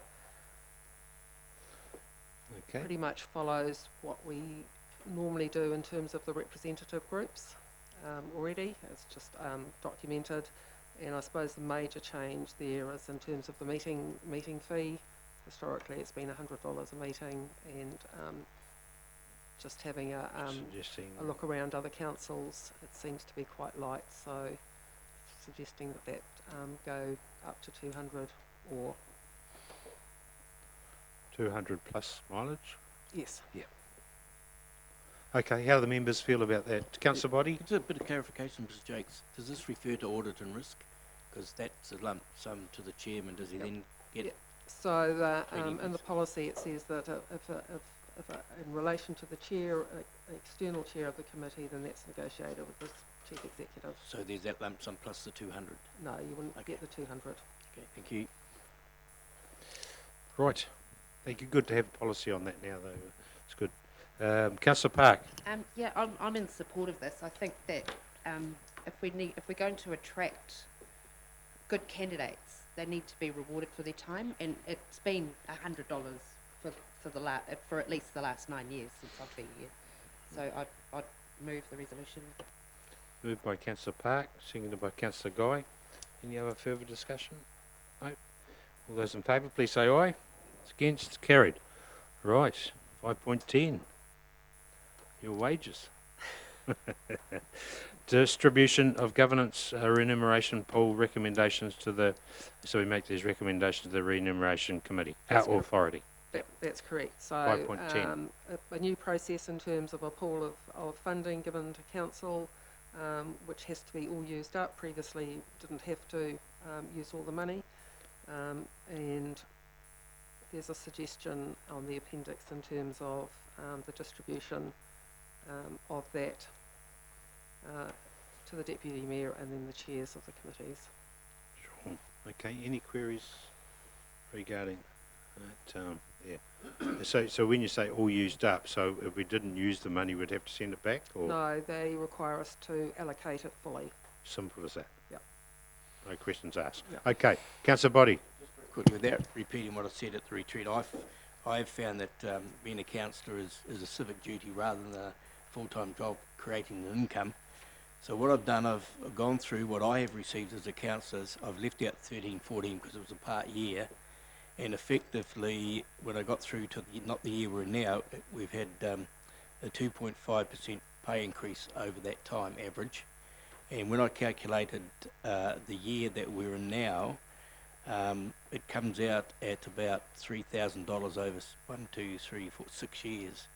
My concern is the increase that we will be receiving from now on, which is out of kilter of that. And while we're hamstrung by those that set the salaries, what consultation did we have with them as to the amount that they may give? Do we as a council have any say in that? So I believe there was, the Room Authority did do some consultation around benchmarking all the councils based on population, based on the fixed assets, those sort of criteria, to come up with a formula that was reflective and fair for all the councils, because it had been quite ad hoc previously. So this is based on a formula spread across all councils. Thank you. So Councillor just- Park. Oh, sorry, just through the chair. It's also based on residential population as opposed to ratepayer base, isn't it? So, Yes. yeah, so it is. I know that part of our submission was around reflecting the holiday makers, because we did put a submission in on that aspect, and I think there's a portion of that might be included. Right, thank you. Okay, thank you, Tina, for coming up with those scenarios there. So, do we have any other questions of Tina regarding chairs and councillors' remuneration? No, all right.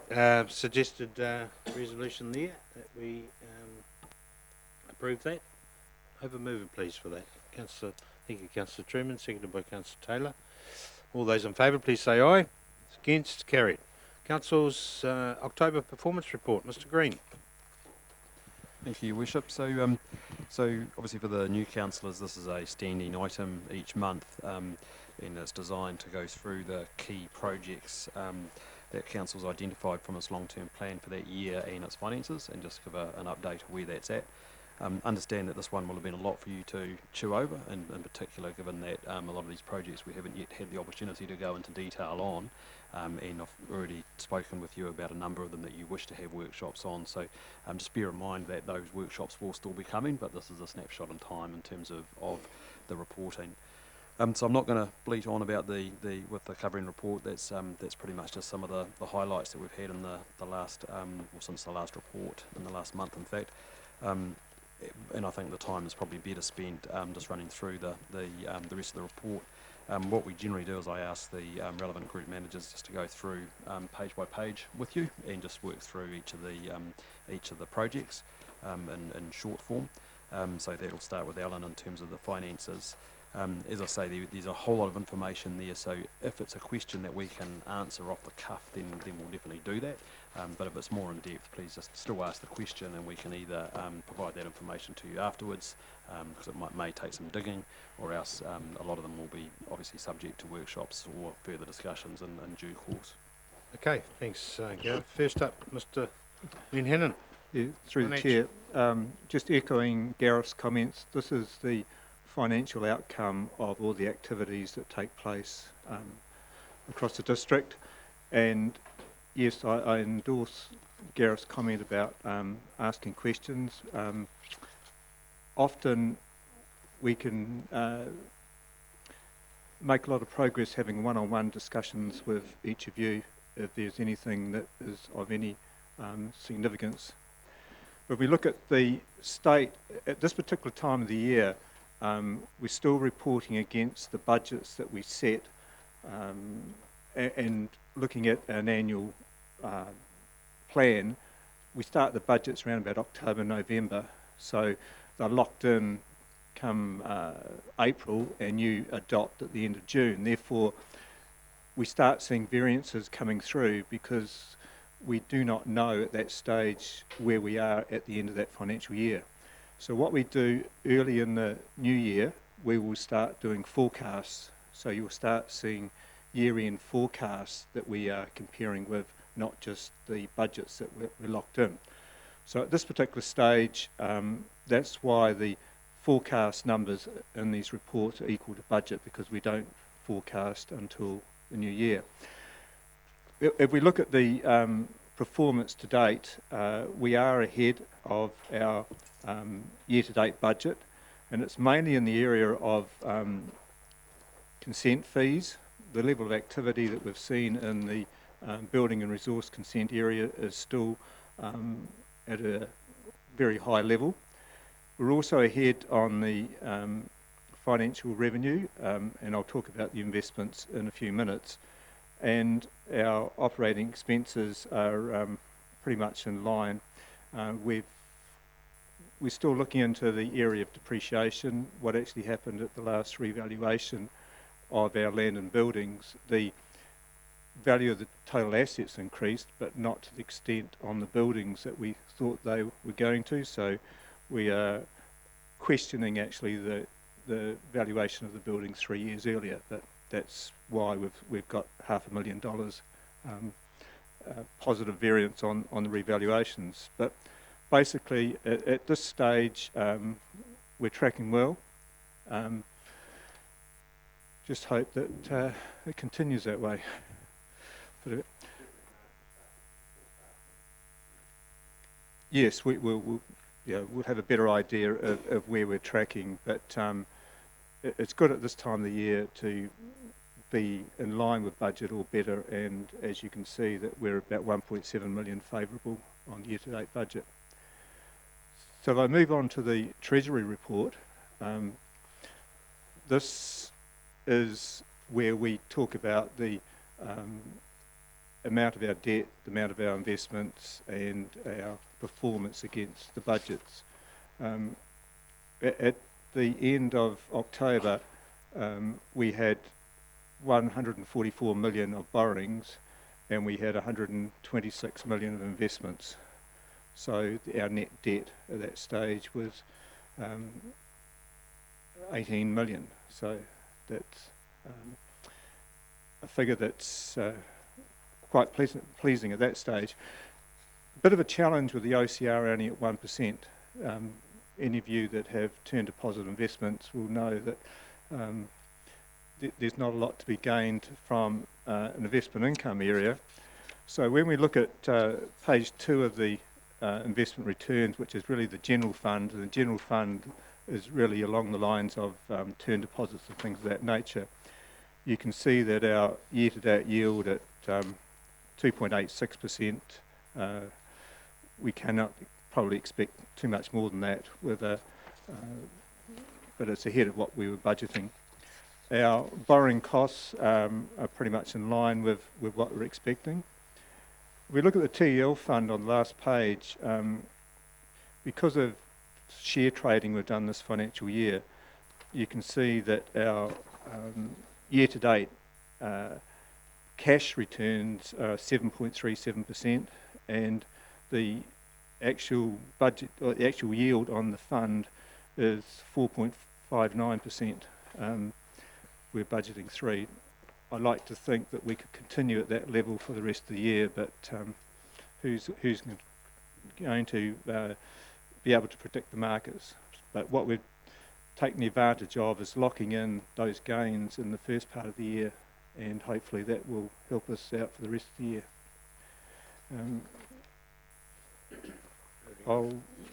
If there's no questions, I'll pass it on now to my colleagues, and they'll go through their own group of activities and the projects related to each. So I don't normally talk that long as far as the financials, but being the first one, I thought we'd just have a heads up as to what it's all about. And thank you, and I appreciate the offer earlier that if anyone wants a one-on-one with Alan, you know, regarding the, you know, drilling down into specific aspects of the finances, it's always good to do. We also have the workshop obviously on Thursday, which goes through that macro level finances, so it'll probably make more sense after that. So the financial strategy, yeah. Mr. Fox. Your Worship. What's he in charge of? Good afternoon, Your Worship and Councillors. It's always a pleasure to follow Alan when we report as SLT members. For me, particularly when he talks about consent fees being up, etc. So I've always enjoyed when Alan says that in advance, so it sort of sets the tone. Yeah. Just in that space, I report in terms of under this community services section of this report normally, and as I mentioned to you during your retreat, I gave you a sort of a précis of the activities that are managed within the risk and regulatory area. A lot of that work gets reported through other committees, so what I'll try and do at these full council meetings is give you any highlights or sound bites I think you may be of interest to hear about, and then it might be exceptional to those normal reporting structures. Chairman, through you, we're starting on community services. Is that correct? Thank you. So just in the building space, and obviously what Alan has reported on reflects on the workload that the team have got in that space in the building and regulatory area, the resource consents area. Just want to commend Scott and his team in that space, and also to advise we've been very pleased to attract a new building leader in that space, Dean Southey, from Wairapa. Yep. Who's made an immediate impact for us, and we're delighted with his performance. Also, just to acknowledge Lisa's business support team, who are also a part of this process of how we do our business and work well. Some of the other areas that may be of interest to you, and I did touch on the other day, our insurance renewal program, most of that is being placed. Our brokers, Aon, are still looking to place the public liability, professional indemnity and statutory liability program. So that's a reflection of the market. Doesn't mean we don't have cover. It's just been extended, if that's where you were going, Your Worship. Yes, I that's what it might have been. So how long is that policy to go? Well, the extension is going to be probably for 3 months. Okay. But if they need to extend again, I think they have the assurance to do so. This is on behalf of all those councils they represent, not just ourselves. Okay. Just for the members' information, is that's a collective of Tauranga? So it's all the Bay of Plenty councils fundamentally. We work in that particular zone for our insurance program, even though we do belong to the Waikato group. I also mentioned during that retreat our business continuity program and work in that space. That kicks off tomorrow for our extended management team. So that's a program of work that follows on from what we've already got in place in terms of our essential services, but expands it even more. So that initial conversation and program kicks off tomorrow. Just in the civil... Sorry, Brian, just a quick Sorry to interruption. interrupt. I've just noticed on a couple of these reports with the operating revenue as a lesser figure than the operating expenditure, but they're showing a surplus. I just community services is one. I saw.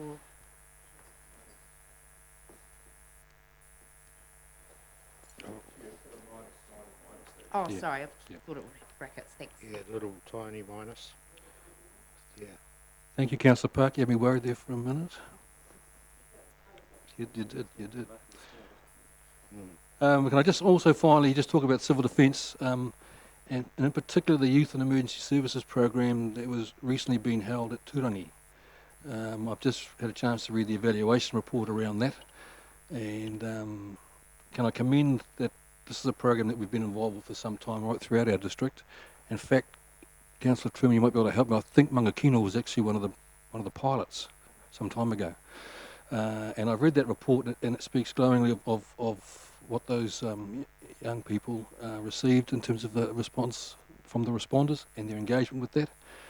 We leverage off that quite a bit, and we've always been very supportive of it. So just an acknowledgement to that program, and also I know Tom, Councillor Kingy, you were heavily involved in that with your other hat on. So I think that's great. So really, Mr. Chairman, that is probably me for the moment. I think you've had a... Thank you, Your Worship. I'll cease on that note then.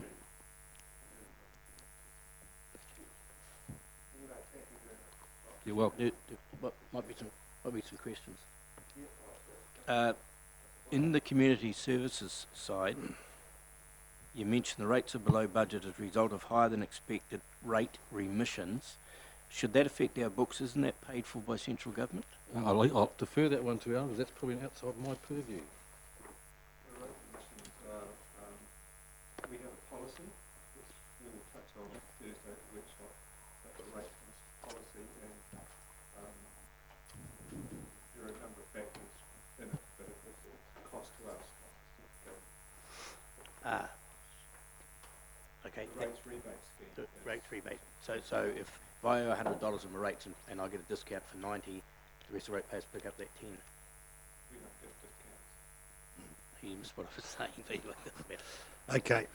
Community facilities, correct? Next, is it? Kia ora. Oh. Got it, Jules. You can do it from there, Bjorn.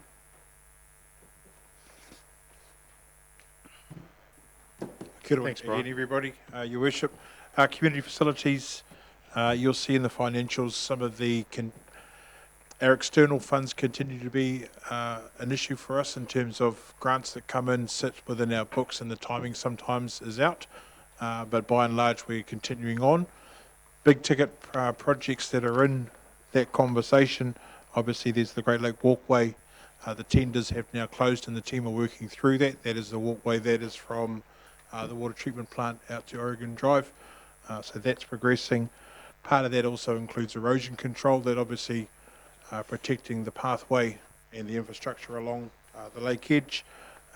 That's there.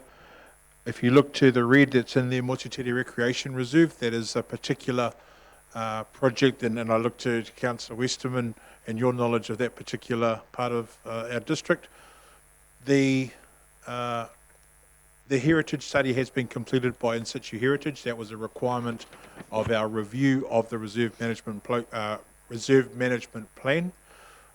We are having conversations with the lessee, and there are some difficulties in some of those conversations that is yet to be briefed for Council's information. Previous training, you'll remember that there were issues around the settlement and the implications for the lessee, and understanding some of those conversations. Those continue, but for us, we still have a reserve management plan to write, which is required for an update. That okay? Yep. Thank you, Dylan. Any questions? Just to do, Dylan, a lot of feedback on Facebook at the moment around playgrounds, both all around the district. So I'll just point out the last one there, Destination Playground, that's for the Tongariro North Domain, and then above it, a couple above us, Te Kapua Kapua, Park yep. and Turangi. Yep. So those are two destination playgrounds which are planned for this financial year, and we're talking February, aren't we? For Yeah, construction. so the initial thinking was to try and bring the same project, or join the two projects and work with the respective communities to develop the refurbishments of the playgrounds. For time constraints, we've not been able to get the same level of community engagement around Te Kapua and the Tongariro program, so we've separated again. The intention on our processes is to get boots on the ground and starting that refurbishment soon after Waitangi Day. Currently, we're working through the tenders process to make sure that we've got the right scope and everything going for that refurbishment of Tongariro Domain. That process is an LTP process that we had set out, and we'll, as I say, have boots on the ground in February. Avoiding, it's going to have one impact on a school holiday, so that's a big thing.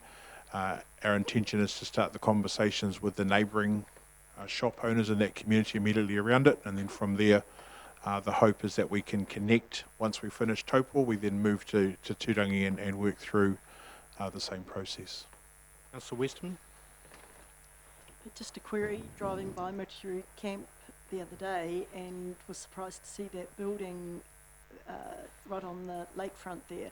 It's on your radar, isn't it? It absolutely is. I won't tell you what time the trustees send emails. We've had a conversation with Scott and noting, Scott, whether you want to talk to that, the email you sent. It was a good email, so that's not a hospital pass, by the way. So the members, this is in the campground right on the lake. Yeah, cool. Seen it going up. Yeah. Seen it get all the tricky ones today. Yeah. So yes, there's two existing toilet blocks that have been there for quite a number of years. The campground came to us back in May and asked us to look at it in terms of replacement of those units for like. And so under the Resource Management Act, they had existing use rights as long as they're in the same location, same size, etc. So that was the advice given. They have since sought a building consent, so they're going through a building consent process, and that building consent process required landowner approval as part of their lease. So, and as part of the lease agreement, council in the lease document was the landowner. And so, from a campground perspective, they appear to have done everything above board that was required of them. But they've started building. They've completed, I believe. They're pretty much close to opening those toilet blocks. So, no, in the same location. But you say they're applying for a building consent, but that so was they've issued. had a building consent that's been granted. That yes. was issued. Okay, sorry. Yep. So we've made the checks to make sure that it's fully compliant with the rules of the management plan that is currently in place. Okay. And they are compliant. Okay.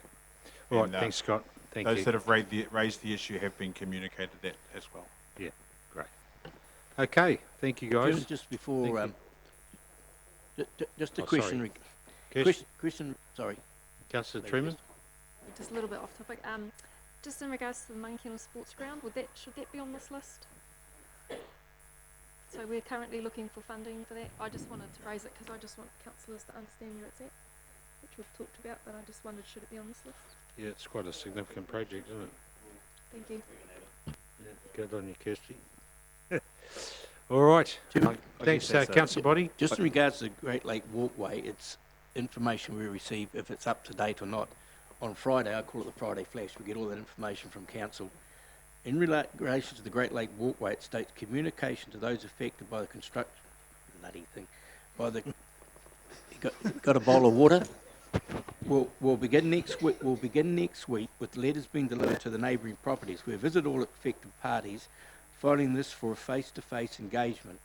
Then we read the CEO's report, which it states we're expecting the resource consents to be issued in the next few days, and then we look at the community facilities report, which must be a month old, because here it states Communication to the immediate neighbours and general public is on hold until the full written approval is received from C75. So is that because this is a month? Yes. Yes. Well, this is bloody confusing. So what I'd say, Mr. Chairman, is that I know. obviously the what you call the Friday flash, the communication is up to date, and it's something that can be circulated on the Friday. So the information there is the most up to date. These items, and again we talk this through with you. An agenda item takes a long time to put together, and essentially it's always got a very big lag time of up to 2 or 3 weeks. So the communication on Friday is the most up to date, in that that we've been through that process. This is as it was written at that time. So through the chair, just to add to that, 10th of December is the next council meeting. We've already gone through all of those reports. So, there is a long lag in time. Yep. All right, thanks, Dylan. Thank you very much. Kevin, water. So just getting back to Councillor Truman's question there, addition of the Mangakino changing rooms. These lists that we have here are historic lists, and we do have to go through and reconcile with what are the top projects working our way through, and we'll do that over time.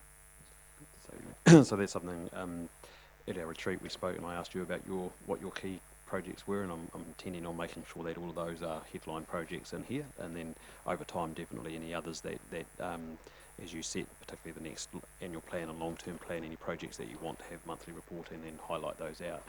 Simply because we don't here talk about every single project we do, otherwise these things would be hundreds and hundreds of pages long. It's really those ones of high value, high interest, contentious. Yeah. Exactly. You set yourself up there, mate. All right. Just as an example, like this year alone, we're trying to get through about 150 different projects, so there's no way we can report on all of those, but we can report on the topical ones. The water there, what we've done is we've added in a little bit of new information there around the drinking water status and whether we're compliant or non-compliant. That's for the new elected members. When you turn the tap on, it's not as simple as that, as you can all appreciate. And there are some working through and some operational improvements that we are working on to make sure that we are compliant. But in general, we are compliant for what they call bacteriological. So we add chlorine to all of our supplies, and that deals with that.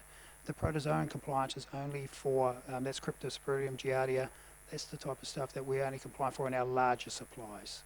And we have a working program, pretty active in that space, and bringing those other supplies up to speed to be able to deal with that.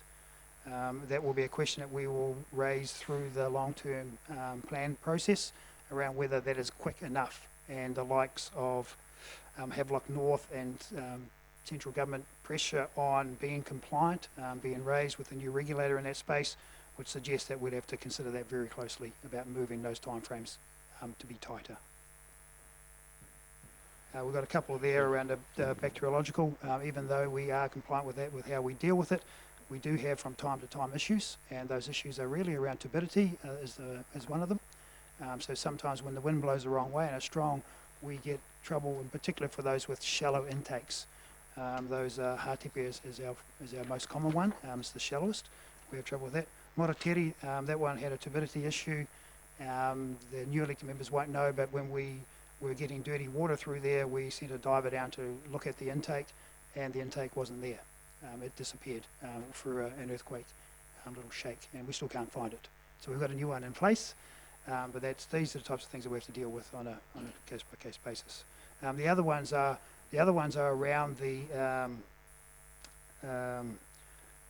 it's around the reporting. So the quality of water is good, but we have to maintain what they call continuous reporting, and sometimes our telemetry and things go down. We've got quite an active program, and I'll talk about this on Thursday, around the telemetry and the work that we're doing in that space. It's quite an active space, something that because we have so many supplies, we're heavily reliant on our telemetry. We can't afford to have an operator at each of our 18 water sites and 12 wastewater sites, so we're heavily reliant on that. As far as the projects are concerned, I think Mr. Body's got a couple of questions, which I'm hoping Neil can help out with around the finances. Because Dennis and I looked at the questions, and as Mr. Body is very correct in what he says, we tended to agree with him, but we didn't have all of the figures. So I'll get John to repeat that question. I think if it's been sorted, it's not really an issue, but Okay, cool. one of the ones was in regards of Acacia Bay. Once again, the annual plan says 2.1, and we're talking 2.3.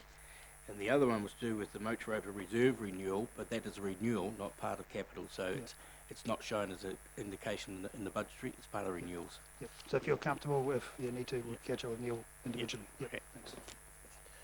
All right, transport. We're done there. Right. Yep, Kio Transport. Yep.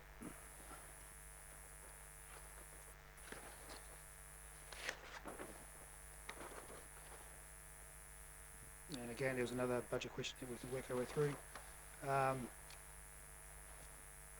Just trying to catch up with my notes. Hook of Falls, I think that's been in the council weekly update.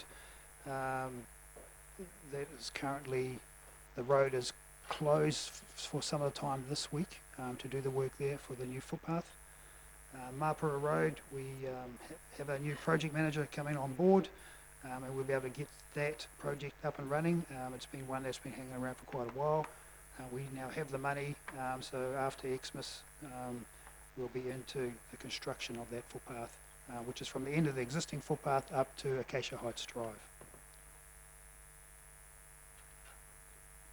And the post-construction audit for Kittle Drive and Arrowsmith, we're about to receive that from the safety advisor, and I understand it's now gone to our designers and it will be coming back to us. I think Dennis has just got it this afternoon, so we'll give him a bit of time to read through that, and then we'll put that in our council weekly update on Friday. Okay. So if there's any adjustments to be made, is there a contingency figure that?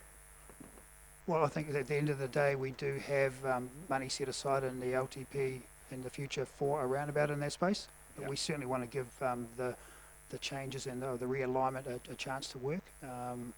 And you know, to be fair, it's I've been getting lots of comments that it's a lot safer, particularly for the kiddies getting to school across there. And we have had issues with people not necessarily stopping when they should stop. I think Councillor Kevin. we haven't seen. Yep. Sorry, we obviously through the chair we haven't seen the safety audit and the results of that yet, and let's have a look at that. It's likely that anything that comes from that would be a minor piece of work. So I don't want to suggest what that could be, but line marking or other things like that. Strips. So that's the sort of stuff that we would do under existing budgets and just do should it come through that safety audit. And as Kevin says, longer term, then that's a different conversation. Councillor Taylor. Yeah, just there's a lot of comment on social media about that I'm fielding calls fairly regularly because of my background, and I've basically said nothing at the moment, so I'll wait. I'll maybe have a chat to you offline about that. Absolutely, thank you. Thanks for being offline. You can be the lead. Project sponsor. No, that's all good, cool. But there has been, even though that commentary, there has been some quite good suggestions coming in too. So, no problem. Thanks, Kevin. Wastewater. Oh, sorry. It's just been raised. How come it's 59 over the budget? Kittle. $59, sorry. Cents. 59 cents. I can't answer that one, sorry. Right, wastewater. Okay.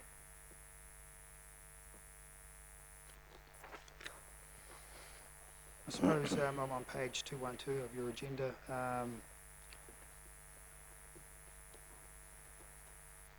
I think I'm going to need glasses soon because I'm struggling to read my notes. It happens. You're not 50 yet, AQ? Oh, 45? It just happened. It just happened. It's just happened, Myers. It's just gone. I'll tell you what happened. $2 shop. There you go. So just a highlight on the Kinloch wastewater land disposal system. Again, we've been in discussions with the golf course there. That's where we're going to dispose of the majority of the wastewater. They're wanting us to leave the summer alone and do work over next year. Again, we've just engaged the people there doing the treatment plant there. So this is likely to happen at the back end of our financial year. And just a heads up now that it's probably likely to carry over to the beginning of the following year. But certainly by the back end of this financial year, it will be committed and in a contract. Turangi Wastewater Pond, Balance Pond, just for the new elected members, This is one that we've got on hold. We've had it on hold for a little while because we're working through with Turangatakua in particular around the wastewater disposal for Turangi and also about the wastewater treatment plant, its final location or a location for the plant there. So there's no use spending money on a substantive piece of money on a new balance pond unless we get in trouble with our compliance, and currently we believe we can deal with compliance through other projects.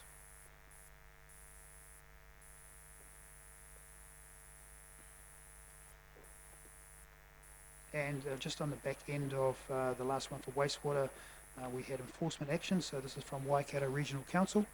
This is just a heads up to elected members to understand that we have multiple conditions on all of our treatment plants and our water takes. We probably have, like I said before, 18 water plants, water takes, 12 wastewater discharges, consents, and spray irrigation consents. Each of them are full of possibly up to a couple of dozen conditions that we have to monitor on. And every now and then we don't meet all of those requirements. And this is the Waikato Regional Council's way of telling us that we need to do better in some of those spaces. So we have a program to get our way through those.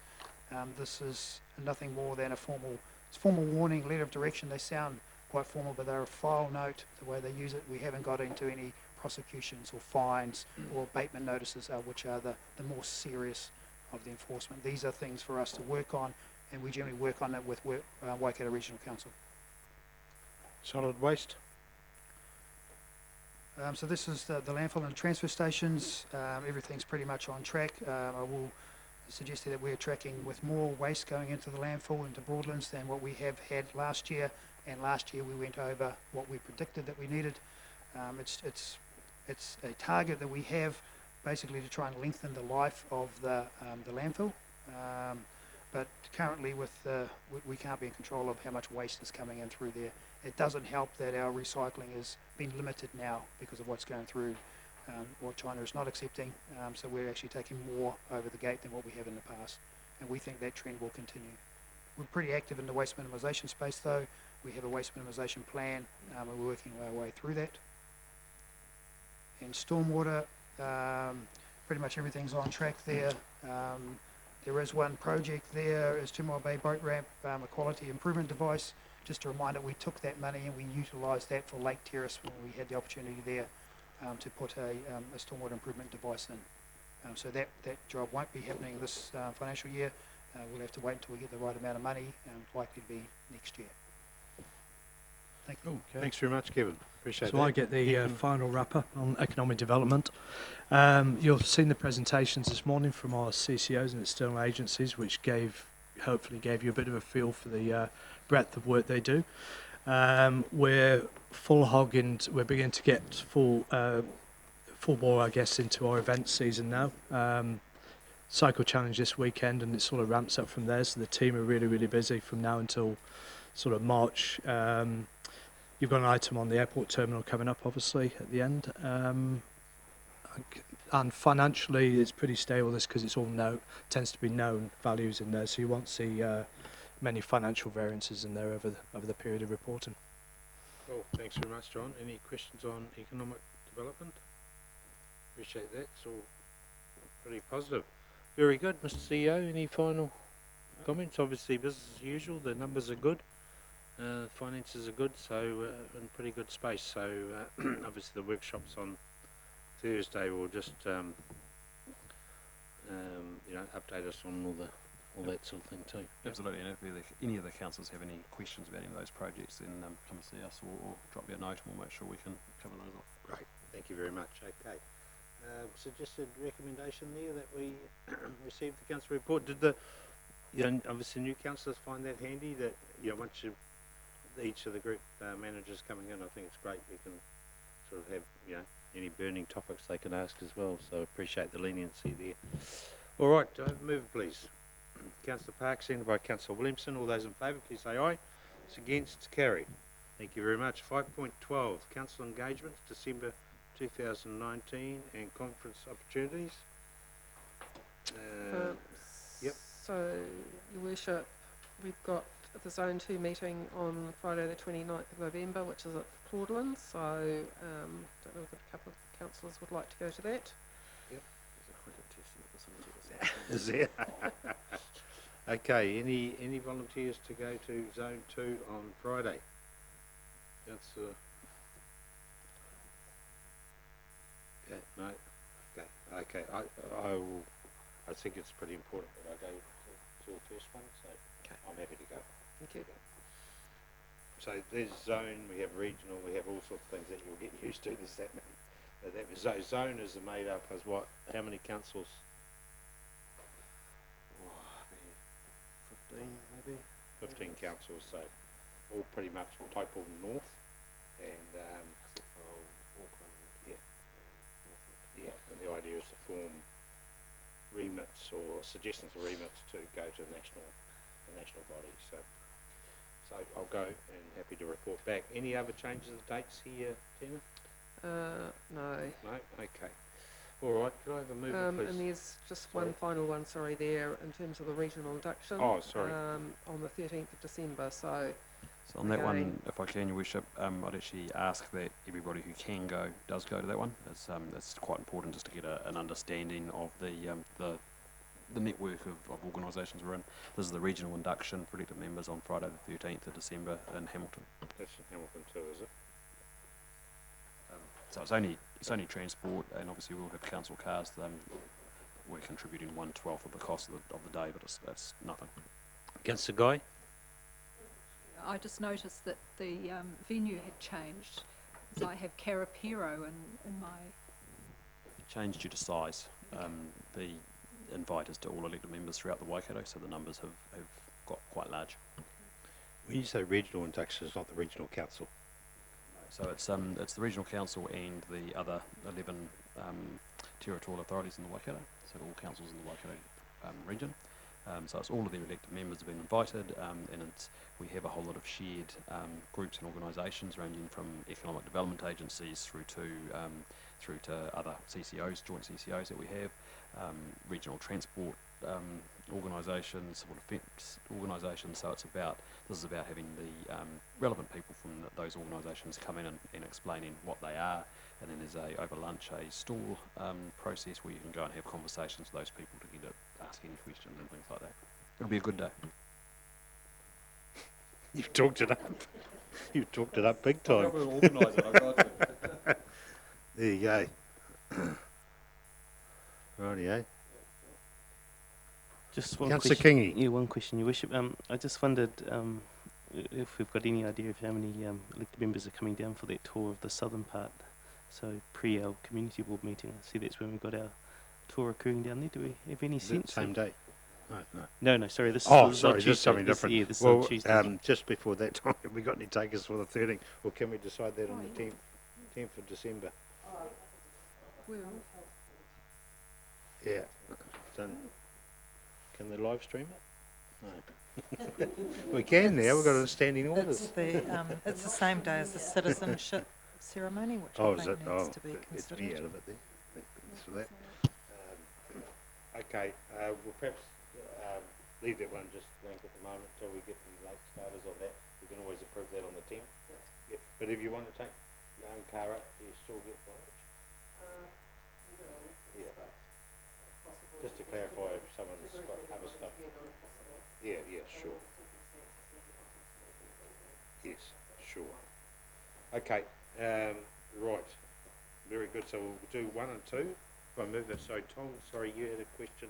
Oh, it was just to get a show Your Worship of how many were coming down for the tour of the southern part. So that's the facility tour for the Turangi. I think everyone is coming, I'm pretty sure. There might be a possibility I'll be a little bit late. Councillor Leonard's away. I've put in apologies, Dairy Environmental Leaders Forum in Wellington. Yes, we've just got to go to a Paupiri, the wetlands out at Wairaki, so before I come, so I'm thinking, is it possible to do the town part, whoever organises it, the town part last? So I could join? Yeah, something like that, we'll work it out. Through the chair. Through the chair. So everyone's coming, Tom. Yep, Councillor Williamson? Did we get an email about the change of timing for the Te Kaupa Te Kanapanapa? There's a slight change in the time, isn't there? Or is it for that on the 4th, within those hours? I had an email this. check that. Have you had an email about it?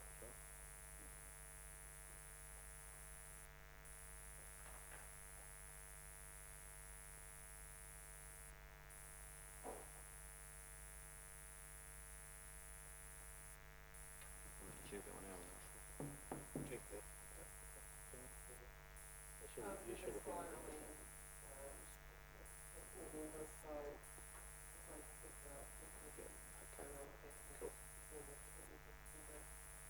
Great. All right, thanks very much. Recommendation up there. Councillor Taylor has moved, seconded by Councillor Guy. Thank you. All those in favour, please say aye. Against, carried. Right, that is that formal part of the meeting. Now we move into confidence. Thank you very much, members of the press and members of the public. Mr. Chairman, just before you do, Yes. Mr. Jakes was going to find out about that particular clause in standing orders about the